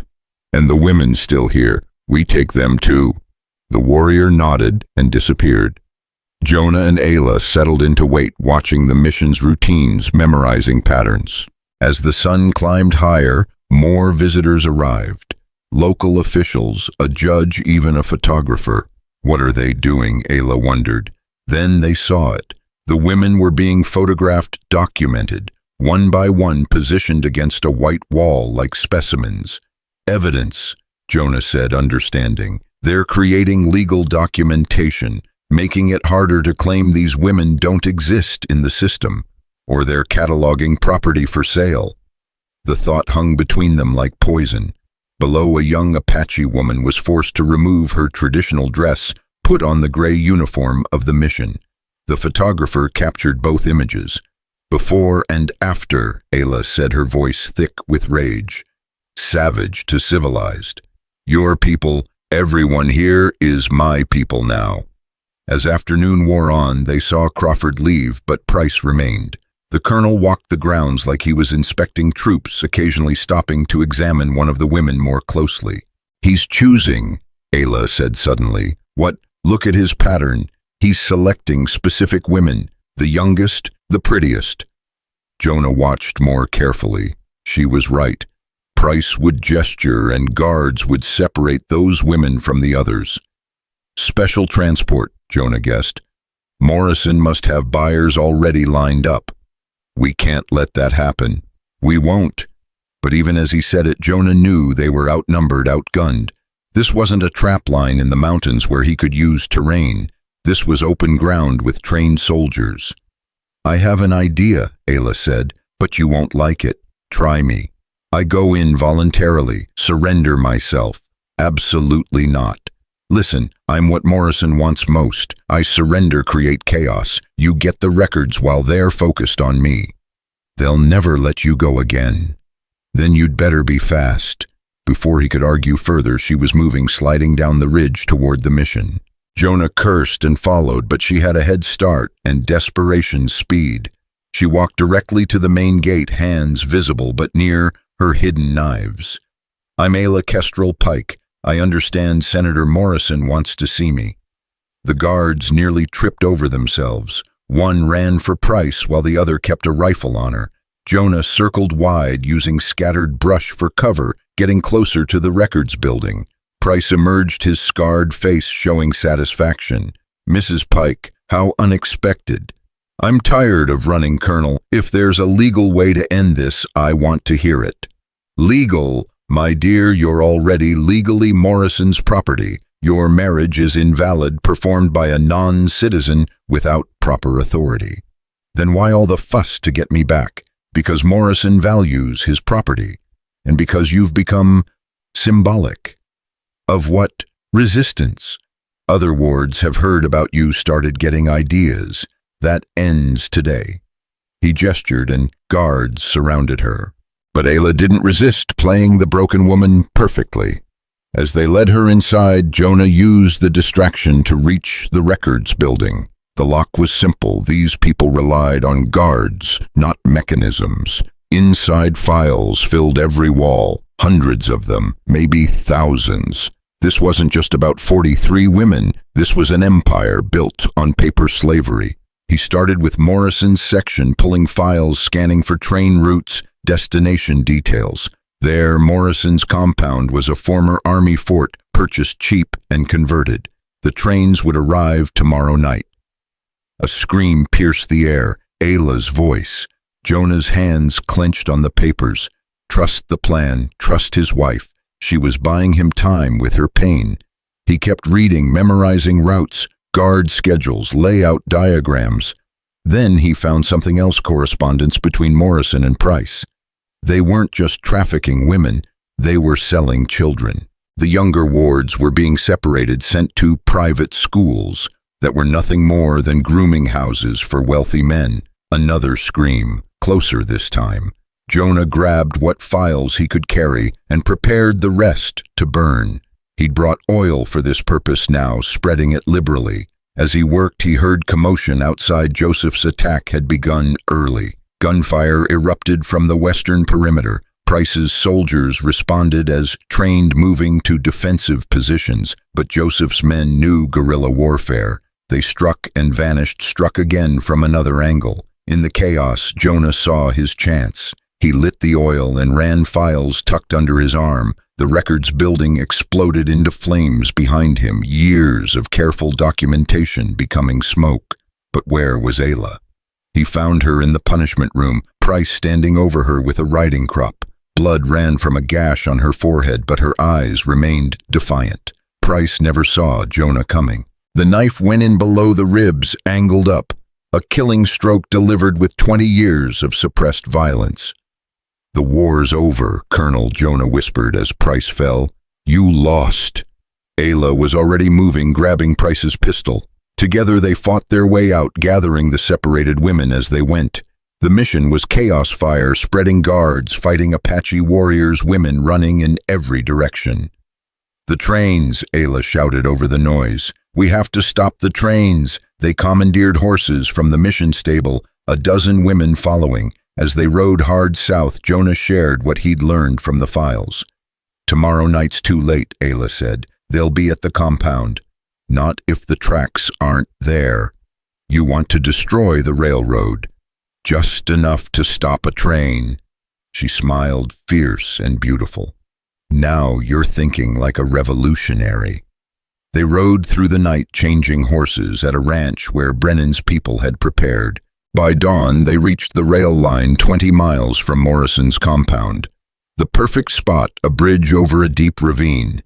Destroy it and the trains would have to stop. "We don't have explosives," one of the rescued women said. "Don't need them," Jonah replied, studying the bridge's construction.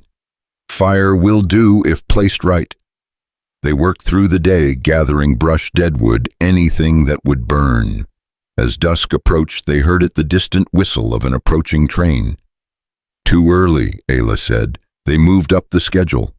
Lighted anyway, but the fire would take time to weaken the structure. The train would cross before the bridge fell. "Then we stop it another way," Ayla said. She walked onto the tracks directly in the train's path. "Ayla, no, they'll stop or they'll kill me. Either way, it makes a statement." The train rounded the bend, whistle shrieking when the engineer saw her. Brakes screamed, sparks flying, but momentum carried it forward. Jonah ran, tackling Ayla off the tracks just as the engine thundered past. They rolled down the embankment, the world spinning, coming to rest against a boulder. "You're insane," he gasped, but alive. The train had stopped, guards pouring out, but they'd expected an attack from outside, not to find their cargo already free. The women in the train cars were screaming, pounding on locked doors. "Get them out," Ayla ordered the women with them. The fight was brief but vicious. Guards trained to control captive women weren't prepared for armed ones with nothing to lose. When it ended, 8 guards were dead and 43 women stood free in the desert. But their victory was short-lived. Dust on the horizon announced riders approaching fast, Morrison's reinforcements from the compound. "Run," Jonah said. "Scatter, make them chase shadows." "Together," Ayla corrected. "We stay together or we all hang." The women looked at each other, then at Ayla. She'd become their symbol without meaning to their, proof that resistance was possible. "The bridge," one said. "If we cross and burn it behind us." "They know these hills," another argued. "They'll find another way." "Not before we reach the Apache reservation," Ayla said. "Joseph's territory. Federal law gets complicated there." They moved as one body, 45 souls, running for freedom. The bridge groaned under their weight, already weakened by fire. The last woman had barely crossed when the structure collapsed, taking part of the track with it. Morrison's men reached the ravine just as the sun set, their quarry visible but unreachable. Jonah watched their leader, Morrison himself, his face purple with rage, scream orders that couldn't be followed. "It's not over," Ayla said quietly. "He'll come again." "Let him. We'll be ready." They reached Joseph's village near midnight, the rescued women collapsing with exhaustion and relief. Joseph emerged from his lodge, taking in the scene with wise eyes. "You've started something that can't be stopped," he told Ayla. "Good. Morrison has judges, politicians, the army, and we have the truth. Truth doesn't win wars." "No," Jonah agreed, "but it recruits soldiers." Over the following days, word spread. The mission burning Price's death, 43 women freed, it became legend before the week was out. More importantly, Crawford arrived with federal investigators, the destruction too large to ignore. "Morrison's claiming insurrection," Crawford told them, "wants martial law declared."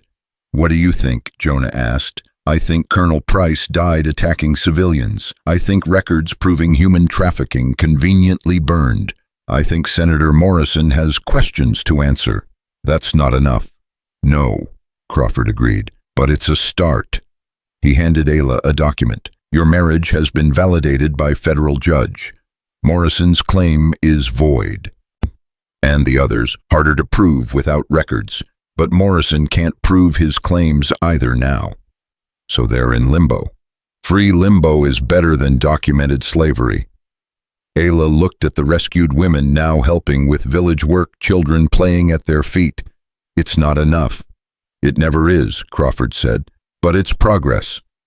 That night, Ayla found Jonah standing watch, looking south toward Morrison's territory. "He'll come," Jonah said, "with everything he has." "I know. This valley, these people, they'll all pay for what we've done. Then we make sure their payment buys something worth the price. Revolution, freedom, real freedom, not papers saying we're free. That's a long war. Good thing I married a soldier." They stood together watching stars pierce the desert darkness. Somewhere out there, Morrison was planning revenge.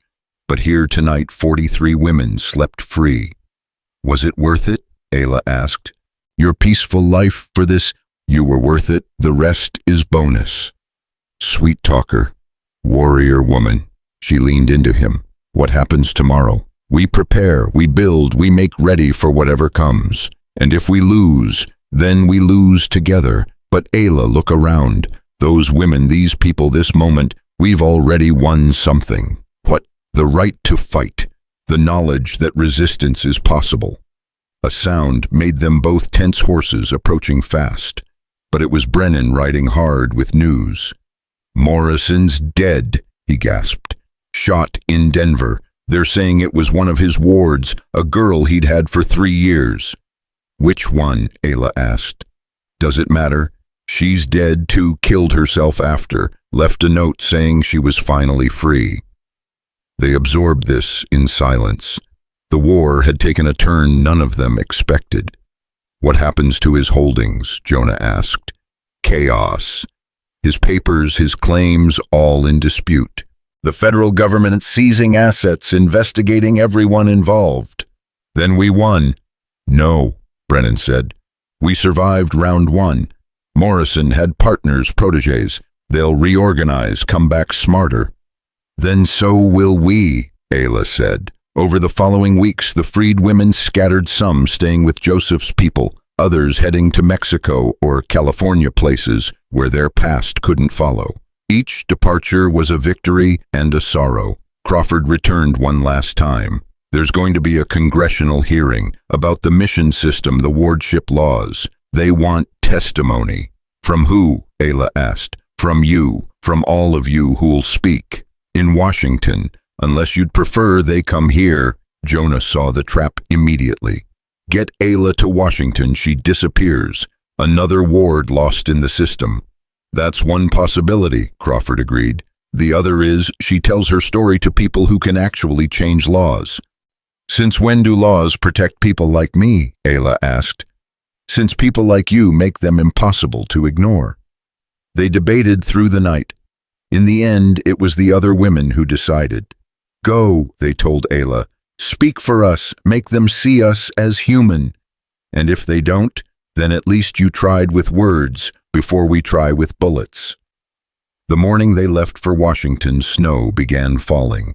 Jonah and Ayla stood one last time in their cabin where everything had started. "We'll come back," Ayla said. "Different people than we are now. Better or worse, just different. The mountains will still be here, and us." He kissed her, tasting promise and uncertainty in equal measure. "We survived federal marshals, private armies, and Senator Morrison. We can survive Washington.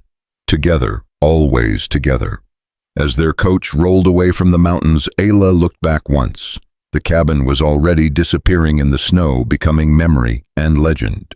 But ahead lay something else, not just survival, but the chance to change the very laws that had nearly destroyed them. "Scared?" Jonah asked. "Terrified?" "Good. Fear keeps you sharp." "What keeps you sharp?" "You. The thought that someday no woman will need to run through snow barefoot to be free. That's a big dream. We're big dreamers."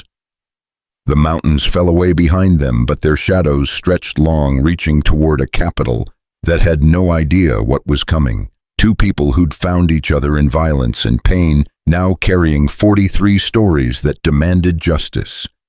Morrison was dead. Price was dead. The mission was ashes, but the war for freedom had just begun. The train swayed through Kansas prairie, and Ayla gripped Jonah's hand hard enough to hurt. 3 days out from New Mexico, and already she missed the mountains like a severed limb. Through the window, endless grass rolled past, flat and foreign as another planet. "Next stop, Kansas City," the conductor called, eyeing them with barely concealed suspicion. A scarred white man and an Apache woman traveling first class. Crawford had insisted on the tickets, said it would make a statement. "You're breathing too fast," Jonah murmured. "There's nowhere to run here, no ridges, no ravines, just emptiness. There's always somewhere to run, just have to look different." A woman across the aisle kept staring her companion, whispering behind a gloved hand. Ayla straightened her spine, met the woman's gaze directly. The woman flushed and looked away. "They see a savage in a dress," Ayla said quietly. "Let them look. In 3 days, you'll be speaking to Congress. If we make it 3 days. Jonah's hand moved subtly to the knife at his belt, hidden but accessible. They'd already spotted 2 men who'd boarded in Amarillo, never buying tickets, never leaving their car. Watching. Crawford said we'd have protection. Crawford says a lot of things. The train lurched brakes, screaming. Passengers cried out as luggage tumbled from overhead racks. Through the window, Jonah saw armed riders surrounding the train, bandanas covering their faces. "Robbery?" Ayla asked. "No, look at their formation, military precision." The door to their car burst open. 4 men entered, guns drawn, moving directly toward them, not random targeted. "Mrs. Pike," the leader said, his voice cultured despite the bandana. "You'll need to come with us." "Federal marshals are on this train," Jonah lied smoothly. "No, they're not. Crawford pulled them yesterday. Budget concerns, apparently." Betrayal or incompetence didn't matter now. Jonah started to rise, but Ayla touched his arm. "Who sent you?" she asked the gunman. "Does it matter? Morrison's dead." Morrison had friends, partners, people who've invested too much to let one woman's testimony destroy everything. "So you'll kill me." "Kill you, no ma'am. You're going to disappear." Terrible tragedy. Apache woman couldn't handle civilization, wandered off into the prairie. "They'll search, of course, never find anything." Passengers pressed against windows, terrified but unable to look away. One elderly man half stood, trembling with indignation. "You can't just take her." The gunman didn't even look. "Sir, sit down before you join her." But the old man's courage sparked something. A woman stood, then another. Soon half the car was on its feet, blocking the aisle. "You'll have to go through all of us," a young mother said, clutching her infant. The gunman laughed. "Lady, you don't even know her." "I know, she's a woman being taken against her will. That's enough." For a moment, the very air seemed to hold its breath. Then the gunman raised his weapon toward the ceiling and fired. Plaster rained down, passengers screamed and ducked. "Next one goes in somebody," he snarled. But Ayla was already moving. The knife she'd hidden in her boot flew straight and true, catching the gunman in the shoulder. He spun, firing wild, and Jonah launched himself forward. 20 years of combat experience compressed into pure instinct. The fight was brutal, confined, desperate. Passengers scrambled over seats, some fleeing, others trying to help. The elderly man swung his cane like a club, catching one attacker across the temple. The young mother threw her travel bag at another's head. Jonah got his hands on a gun, used it like a club when it jammed. Ayla fought with deadly precision, every movement, economical, targeting joints and pressure points Joseph had taught her. When it ended, 2 attackers were dead, 2 fled through the windows. Blood spattered the Victorian furnishing, and the young mother was pressing her shawl to a gash on the elderly man's forehead. "You saved us," Ayla told the passengers. "We saved each other," the old man corrected, his dignity intact despite the blood. The train limped into Kansas City 2 hours late. Federal marshals were waiting, real ones this time, Crawford among them, his face grim. "They knew our route," Jonah said. "It wasn't a question. Someone in my office. We're investigating." "Investigating won't bring back the dead." "No, but it might prevent more." Crawford studied the blood on Ayla's dress. "You can't testify looking like that." "Why not let them see what their laws cost?"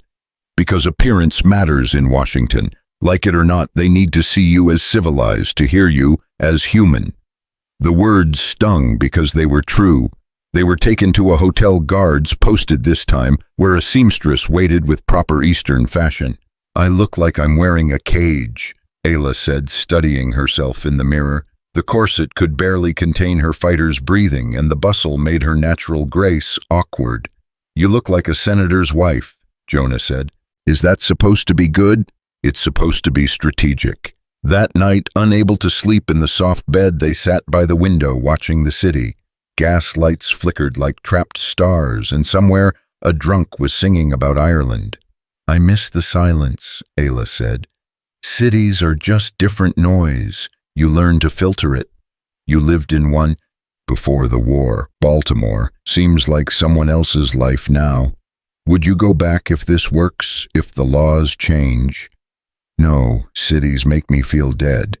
But Ayla, if you wanted, I want mountains, I want stars I can see, I want our cabin. It might not be there when we return. Then we'll build another." A soft knock interrupted them. Crawford entered looking exhausted. "There's been a development. The committee wants to move your testimony up tomorrow." "Why?" "Because 3 more witnesses have disappeared. They're scared, Mrs. Pike. Your survival, your arrival, it's making them nervous." "Good. Maybe. Nervous people make mistakes, but they also make desperate decisions." He handed them a telegraph from Sheriff Tate. Jonah read it, his face darkening. "They burned the valley, everything that was rebuilt." "Retaliation," Crawford said.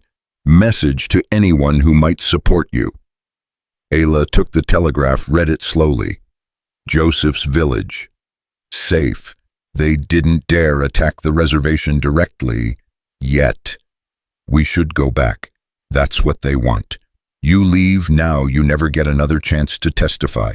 The moment passes, the laws stay, more women suffer. Our people are suffering now. Your people sent you here to prevent future suffering." Ayla crumpled the telegraph. "I hate this, sitting in safety while others pay for my choices." "Welcome to leadership," Crawford said, not unkindly.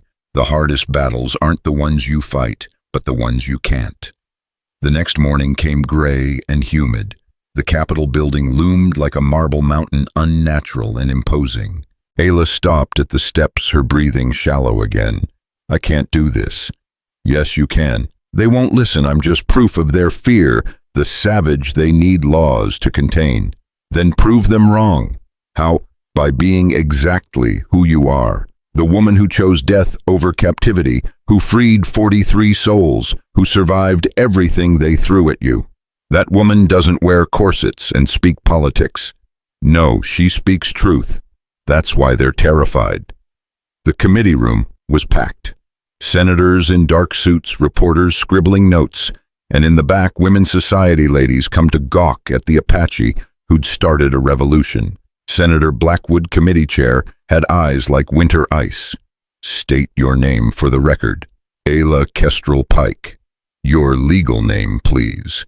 "That is my legal name. Our records show you as Ward 47 property of the Morrison Trust. Your records are wrong." Murmurs rippled through the room. Blackwood's gavel struck hard. "Mrs. Pike, you're here to testify about the events at the San Carlos mission." "I'm here to testify about slavery." "That's inflammatory language." "It's accurate language. When people are bought, sold, and owned, what else would you call it? The wardship system exists to protect indigenous women who cannot protect themselves." "Protect?" Ayla stood, ignoring protocol. "Senator, I was educated at your mission schools. I speak 3 languages, can read and write better than half this room, yet your law says I'm incompetent. Why?" "Sit down, Mrs. Pike. Answer the question first." The tension could have been cut with a knife. Blackwood's face flushed red.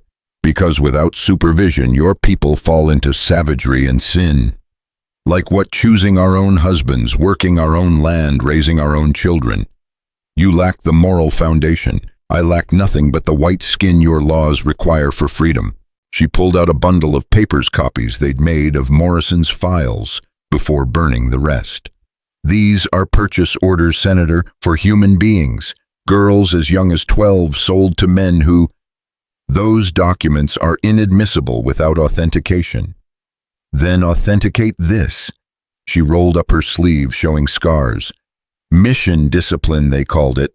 Punishment for speaking Apache, for praying to my grandmother's spirits, for refusing the advances of a guardian who had legal right to my body. The society ladies gasped. Reporters scribbled frantically. You're emotional, Blackwood said coldly. Perhaps we should recess. I'm factual. You want emotion. Ayla's voice rose. Sarah Brennan is dead shot for harboring me. 2 Apache warriors burned alive defending their families. A 16-year-old girl threw herself off a train rather than return to her guardian's bed. That's emotion, Senator. That's the cost of your protection. Mrs. Pike, you're out of order. Your entire system is out of order. The gavel pounded repeatedly. Guards moved forward, but Jonah stood, and something in his scarred face made them hesitate. My wife is testifying to crimes, he said quietly. If you arrest her for naming them, every newspaper in this room will ask why. Are you threatening this committee, Mr. Pike? I'm observing that truth has a way of spreading, Senator. Like fire. You can try to contain it, but sometimes it just jumps the brake. A younger Senator Harrison from Massachusetts spoke up. I'd like to hear more about these purchase orders. That's not the matter at hand, Blackwood snapped. Isn't it, if the wardship system is being used for trafficking, alleged trafficking? Then let's investigate the allegations. The committee erupted in argument. Blackwood gavelled furiously, but order wouldn't return. In the chaos, a side door opened. A young woman entered, well-dressed, but walking with the careful gait of someone recently injured. I'm Margaret Morrison, she announced, and the room fell silent. Senator Morrison's daughter. Ayla tensed. This woman's father had claimed to own her. Miss Morrison, Blackwood said carefully, this is a closed hearing. Not anymore. I have testimony relevant to these proceedings. You can't testify against your own father. My father is dead, Senator, and his secrets shouldn't die with him. She pulled out a leather journal. This is his private record. Every transaction, every girl, every buyer, including the senators in this room who purchased wards. The explosion of noise was deafening. 3 senators immediately stood to leave, but Crawford's marshals blocked the doors. This is ambush, Blackwood roared. This is justice, Margaret replied. She looked at Ayla. My father hurt you, hurt so many. I couldn't stop him alive, but I can stop his legacy. Why? Ayla asked. Because I have a daughter, 3 years old, 1/4 Apache through her father. Under current law, she could be taken, made a ward. Margaret's voice broke. I won't let that happen. She handed the journal to Harrison. Everything's there. Names, dates, prices. Which judges were bought, which marshals looked away. Blackwood made a desperate grab for the journal, but Harrison pulled it back. I move for immediate suspension of the wardship system pending full investigation, Harrison announced. You can't. I second the motion, another senator called out. Third. The vote was chaos, but when it settled, the motion passed by 1 vote. 1 vote that suspended a system that had enslaved hundreds. But Blackwood wasn't finished. This is temporary, when heads cool, when the hysteria passes. A shot rang out. Everyone dove for cover except Ayla, who stood frozen blood spreading across her dress. Not her blood, Margaret Morrison's, who'd stepped between Ayla and the gunman in the gallery. For Morrison! The shooter screamed before Crawford's men brought him down. Ayla caught Margaret as she fell, pressing her hands to the wound. Why? She whispered. Same answer. Margaret gasped. My daughter. Protect her. I will, I swear. Margaret smiled, blood on her lips. Father was wrong. You're not savage. You're the future. She died as the room exploded into chaos. Senators fleeing, reporters fighting to get out, guards trying to restore order. We need to go, Crawford said urgently. Now. But Ayla wouldn't leave Margaret's body. She saved me, and others will kill you if we don't move. They were hustled out through underground tunnels, the capital's secret passages.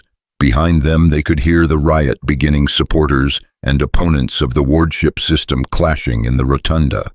"What happens now?" Ayla asked as they reached safety. "War," Crawford said simply. "Not with guns this time, with laws, newspapers, public opinion, but war nonetheless." They were hidden in a safe house while the city exploded. The assassination attempt, Margaret's revelation, the journal's contents, every newspaper in America carried the story. 3 days later, Harrison visited them. "The president's involved now, federal investigation into the entire system." "That's good," Jonah said. "Maybe, but Blackwood's rallying opposition, says it's about states' rights, about federal overreach." "It's about slavery," Ayla said flatly. "Yes, but that word's still raw from the last war. They won't use it." "Then what will they use? Protection, Christianity, civilization, all the pretty words that make evil sound noble. So we've accomplished nothing." "No, you've accomplished everything. The system's suspended. Women are leaving the camps, the missions. It's chaos, but it's freedom." "For how long?" "That depends on what happens next." A knock interrupted them. Crawford entered with a young Apache woman and a small child. "Mrs. Pike, this is Mary Morrison, Margaret's daughter." The child had her mother's eyes, but her father's sharp cheekbones, Apache features that would mark her forever. "Her mother's will names you as guardian," Crawford said. "Legal guardian with all rights and responsibilities." Ayla looked at the child, this living symbol of everything they'd fought against and for. "I don't want to be anyone's guardian." "Then be her protector, her family, her hope for a different world." The child reached out, touched Ayla's face with small fingers. "You pretty," she said solemnly. "So are you, little one." "My mama gone?" "Yes. She said you'd keep me safe." "I will." That night, as the child slept between them, Jonah and Ayla lay awake, listening to the city slowly calm. "We can't stay here," Ayla said. "No." "But we can't go home either. They'll follow us, use us to restart their war." "Then we go somewhere new, start over." With her, our daughter now, if you'll have it that way." Ayla was quiet for a long moment. "I couldn't have children. Now I have one who needs me. Life's strange turns." "Jonah, what if we fail her? What if the world's too cruel, too broken? Then we teach her to fight. Like you learned, like I learned. But maybe if we're lucky, by the time she's grown, she won't need to." A week later, they left Washington in secret. Crawford arranged new identities, new papers that said they were farmers heading to Oregon. The child became Mary Pike, their adopted daughter, no mention of her mixed blood or famous grandfather. At the train station, Harrison found them. The journal's been published. Every newspaper in the country's running excerpts. And 12 senators have resigned. The wardship system's not just suspended, it's being dismantled. Blackwood, fighting to the end, but he's lost too much support. "It's not over," Ayla said. "No, these ideas, these hatreds, they don't die with laws. They go underground, wait return in new forms. Then we'll be ready. You're disappearing. We're living, raising a child, building something better than what we tear down." Harrison handed them an envelope. "From Margaret's estate. She left everything to the child, but named you trustees." Jonah looked inside, whistled low. "This is a fortune. Use it well. Build that better world you mentioned." As the train pulled away, Ayla held Mary up to the window. "Say goodbye to the city, little one." "Bye-bye, city," Mary said obediently. "Where are we going?" "Home. Where's home?" Ayla looked at Jonah, then at the child who carried in her blood both oppressor and oppressed, both past and future. "Home is where we make it, where we're free to be ourselves."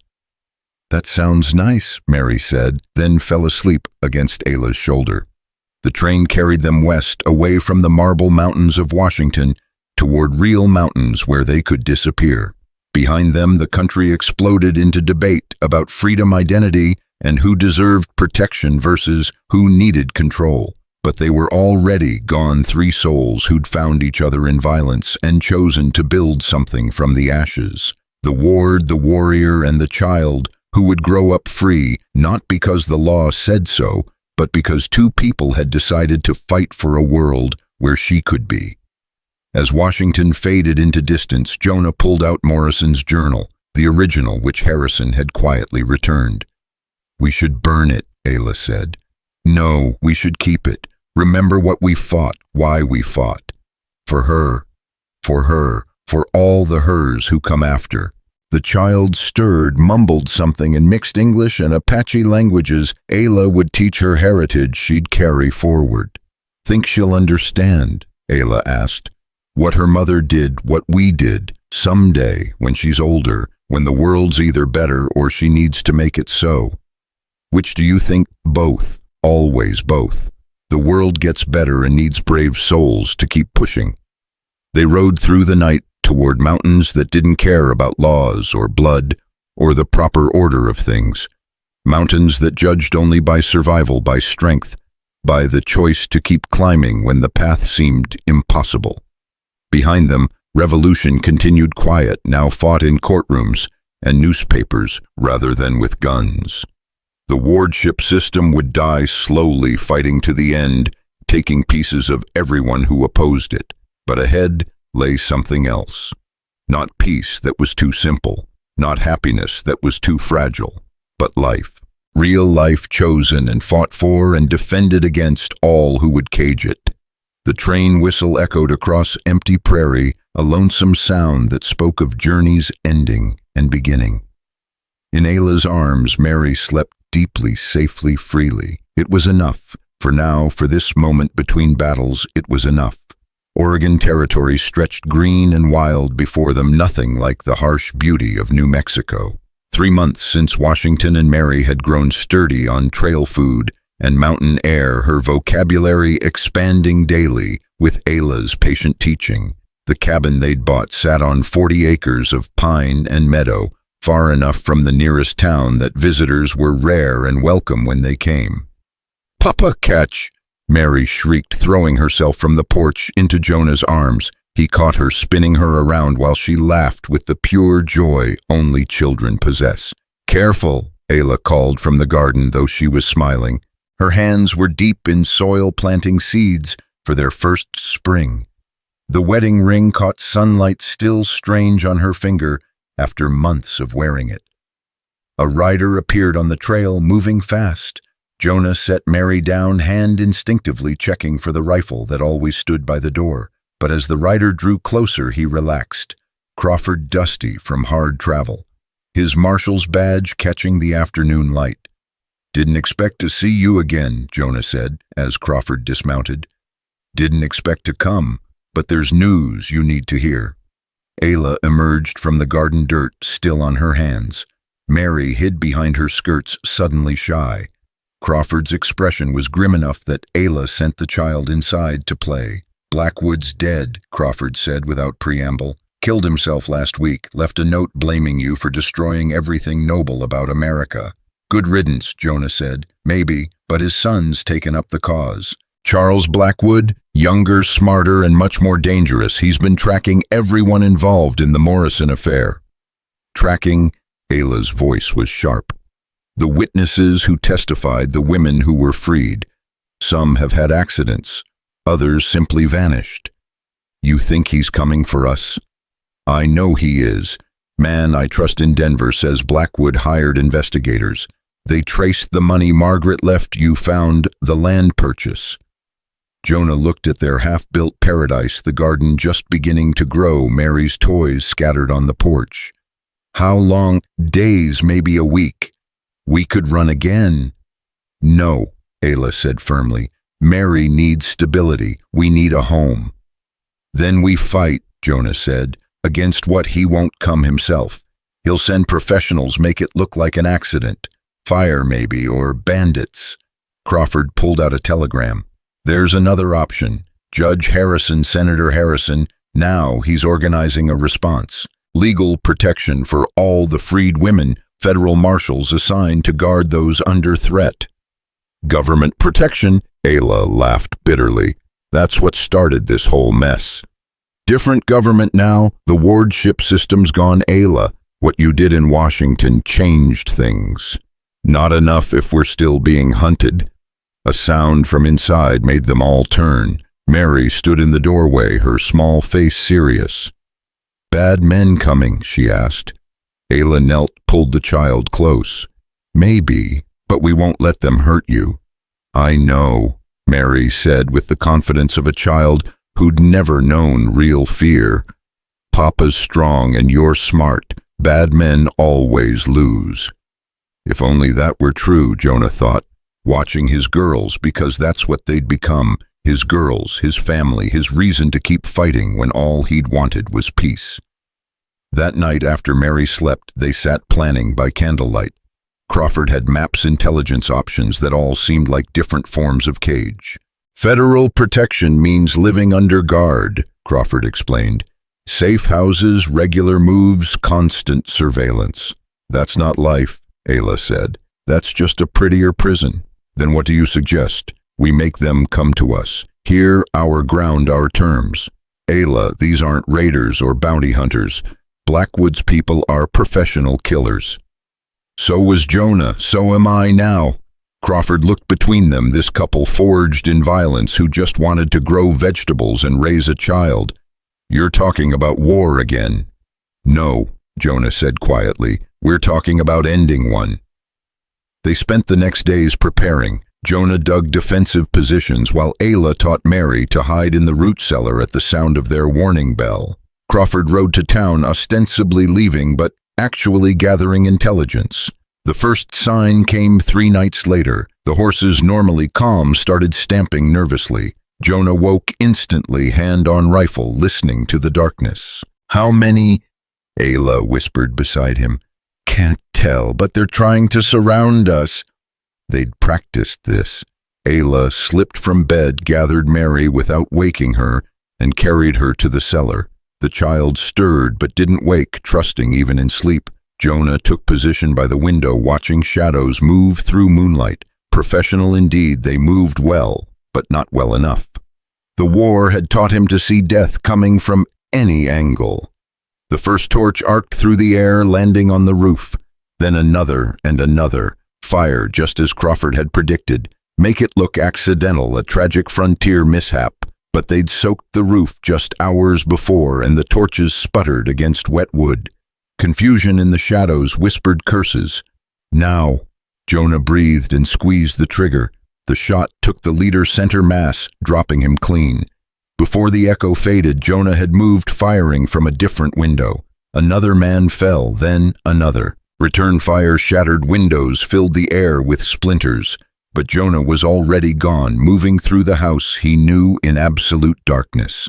He'd fought in worse places against better men. A crash from the back they were breaching. Ayla met them with Margaret's pistol, the one she'd carried since Washington. 2 shots, 2 men down, and she was moving using techniques Joseph had taught her about fighting in confined spaces. The house, someone shouted outside. Burn the whole thing. More torches flew, and this time some caught. Smoke began filling the cabin, thick and choking. They couldn't stay, but leaving meant entering the killing ground outside. Ayla, Jonah called. Here. They met in the main room, both bloodied but mobile. The smoke was getting worse, flames licking at the walls. Mary, safe below, the cellar's stone protected. We have to draw them off. Together, always. They burst from the front door together, firing as they ran.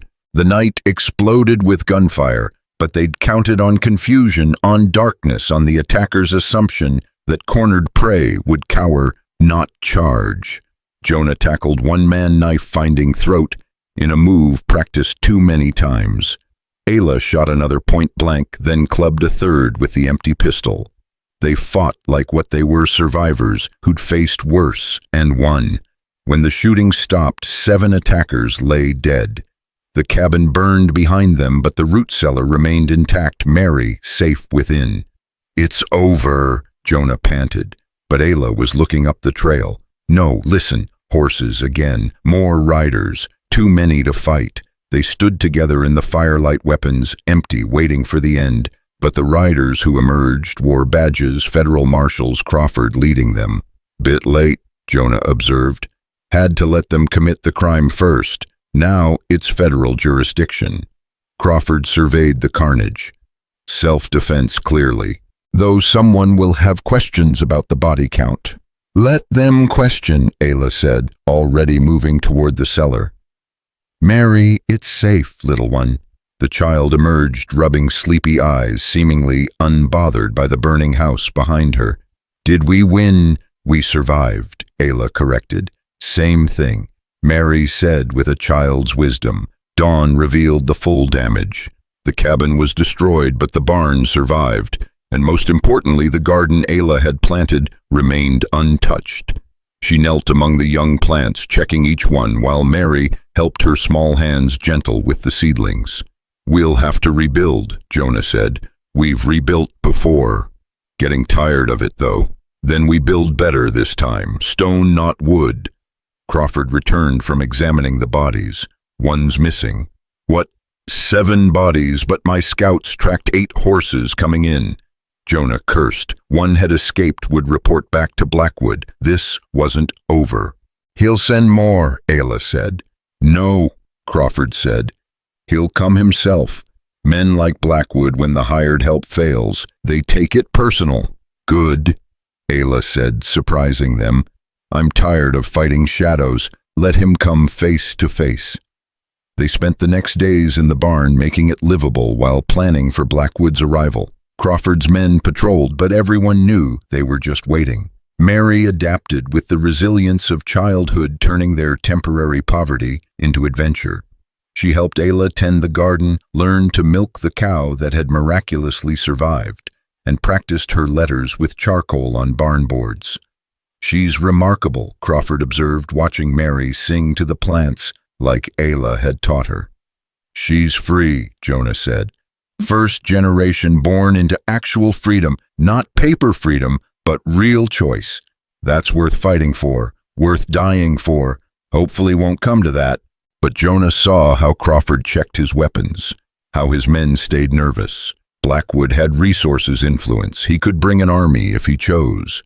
The answer came a week later, not as an army, but as a single carriage, expensive and out of place on the frontier trail.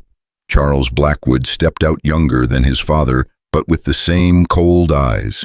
With him came a woman in widow's weeds and a man in an expensive suit carrying a leather case. "Mr. and Mrs. Pike," Blackwood said pleasantly, as if they were meeting at a social function. "I believe we have business to discuss." "We have nothing to discuss," Ayla said. "On the contrary, you have something that belongs to me. We have nothing of yours." Blackwood smiled, gestured to the woman. "May I present Mrs. Sarah Morrison, the senator's legitimate wife." Ayla went very still. Margaret had never mentioned her father having a wife. "Bigamy," the suited man said, opening his case. "Senator Morrison's marriage to this woman predates his relationship with Margaret's mother, making Margaret illegitimate, making her will invalid." "You're lying," Ayla said. "Legal documents," the man continued, spreading papers. "Marriage certificate, witnesses, all properly filed." 20 years late, Crawford observed, "but still legal. The child is not Margaret's to give. She belongs to the Morrison estate, which Mrs. Morrison now controls." "And you control Mrs. Morrison," Jonah said. Blackwood's smile widened. "A guardianship arrangement, perfectly legal." The sick brilliance of it hit Ayla. They'd rebuilt the system, just shifted the pieces. Instead of Apache women now, they claimed white children through legal technicalities. "Mary's our daughter now," Ayla said. "Adopted legal. By what authority? The adoption papers were signed based on a fraudulent will. Everything stemming from that fraud is void." Mary, who'd been playing nearby, came to stand between Jonah and Ayla. "I don't know you," she told Blackwood. "But I know you, child. Your grandfather would want you properly raised." "My papa and mama raised me. These people aren't your real parents." Mary looked up at Jonah and Ayla. Then back at Blackwood with a child's devastating honesty. Real is who stays. You're just talking. Blackwood's pleasant mask slipped for a moment. Regardless of sentiment, the law's changing, Crawford interrupted. Senator Harrison's new bill won't pass. I've made sure of that. Blackwood pulled out another document. But I'm not unreasonable. Sign the child over voluntarily, and I'll ensure no further accidents befall you. You threatening us? Jonah asked quietly. I'm offering you peace, the child for your lives. Simple transaction. No transaction, Ayla said. Not for any price. Then you've chosen war. We've chosen family. Blackwood studied them for a long moment. Your cabin burned so easily. Accidents happen, especially to people who insist on living so far from civilization. Get off our land, Jonah said. Your land, for now. Blackwood returned to his carriage. Mrs. Morrison, we're leaving. The woman in widow's weeds looked back once, and Ayla saw something in her eyes, fear maybe, or appeal. Then she was gone, the carriage rolling away. He'll be back, Crawford said. Tonight probably. Jonah agreed. I'll get more men. No, Ayla said. This is our fight. You can't fight the whole world. Don't have to, just have to outlast it. That afternoon, unexpected help arrived. Joseph Whitehawk and 6 Apache warriors armed and ready. Then Brennan with men from the burned valley rebuilt and angry. Even Sheriff Tate retired now but still wearing his gun. Heard you had trouble, Joseph said simply. Not your trouble, Ayla replied. Your family, your troubles are ours. They prepared through the day, not for siege this time, but for something final. As the sun set, painting the mountains gold, Ayla found Mary picking flowers by the garden. Pretty, the child said, offering her a handful of wild flowers. Beautiful, like you. Mama said, no, little one, just thinking. About bad men, about good people, how they always seem to find each other when it matters. Mary considered this seriously. We're good people. We try to be. Then good people will find us too.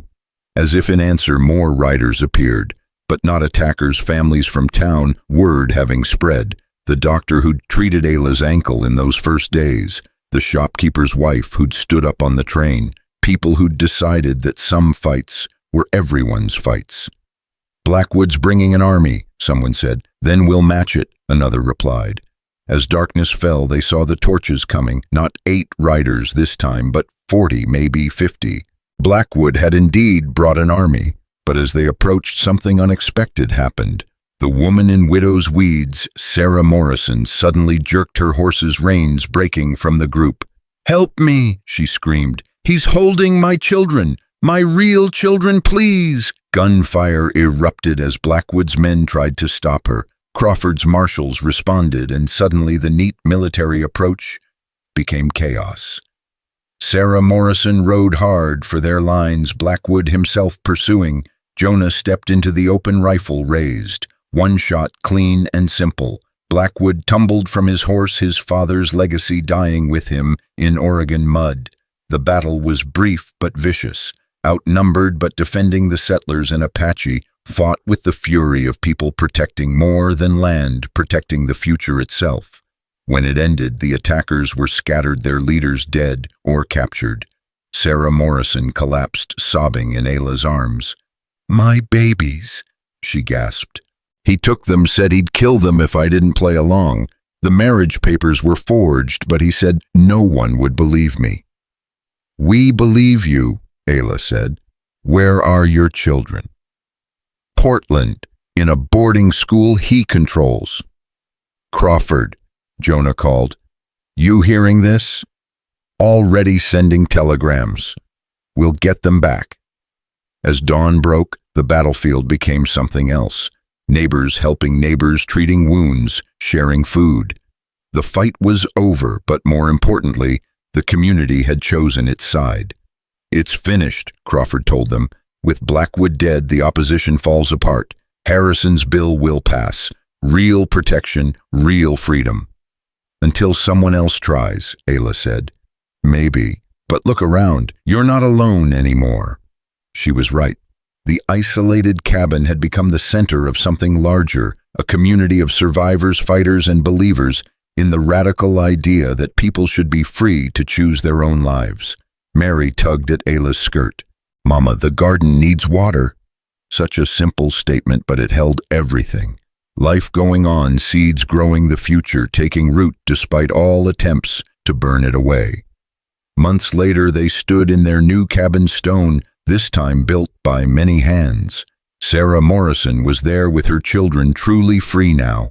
The survivors from the mission, some with families of their own. Joseph's people, Brennan's people, all gathered for what Crawford called a celebration, but felt more like a promise. "To the Pikes," someone toasted, who reminded us that fighting back is always possible. "To all of us," Jonah countered, who proved that together is the only way to fight. Mary, now 5 and bold as brass, stood on a chair. "To my family," she declared, "all of them." And she was right. They'd started as strangers, a traumatized trapper, and a fugitive Apache woman. They'd become warriors, then partners, then parents. But ultimately, they'd become something more, the center of a family that transcended blood law or convention. "You know, there'll be other fights," Ayla told Jonah that night, watching Mary sleep between them. "I know. Other Blackwoods, other Morrisons. Probably. You regret it, the peace you lost." "I didn't lose peace. I traded it." "For what?" "For her, for you, for the chance to matter. You always mattered." "No, I existed. Now I live." Outside, snow began to fall, covering the scars of battle, the ashes of the old cabin, the graves of those who'd paid freedom's price. But in the warmth of their stone walls, with their daughter safe between them and their chosen family sleeping near the world, felt not perfect but possible. The trap that had brought them together was now a story Mary loved to hear, how Papa found Mama caught and chose to free her, how Mama chose to trust despite the fear, how that choice led to another and another, until a whole world changed. "Will I have to fight bad men?" Mary asked once. "Maybe," Ayla had answered honestly, "but hopefully less than we did. And if I do, then you'll know how, and you'll know you're not alone." The years would bring other challenges. Mary would grow strong and fierce, and Free would ask hard questions about her blood grandfather and her brave mother who died for strangers. She would learn Apache from Ayla, and tracking from Jonah would speak in Congress herself one day about the America that could be versus the one that was. But that was still to come. For now, in the stone cabin built by community and defended by courage, a family slept. Not the family any of them had planned, but the one they'd fought for, bled for, chosen over and over when choosing seemed impossible. The mountains stood eternal around them, unchanged by human struggles, indifferent to laws and wars. But in their shadow, in a garden tended by scarred hands, new things grew. Hope stubborn as weeds, love deep-rooted as pines, and freedom not granted, not given, but taken and held and passed on like the most precious inheritance. The trap had been sprung. The prey had become the hunter, then the protector, finally the teacher. And in a child's laughter echoing across Oregon mountains, the future announced itself, uncertain still, but possible, always possible, as long as people chose each other over fear. "Tell me again," Mary would say on cold nights, about the trap. And they would tell her their story, her story, the story of how sometimes the worst moments become the best beginnings, how sometimes being caught is the only way to learn what freedom really means. The snow continued falling, gentle as benediction, covering the land in pristine white. Tomorrow would bring its own challenges, its own choices. But tonight, in the stone cabin that stood as testament to resilience, a family slept deeply, safely, freely. The war was over. The peace, hard won and carefully guarded, had begun, and in the spring Ayla's garden would grow.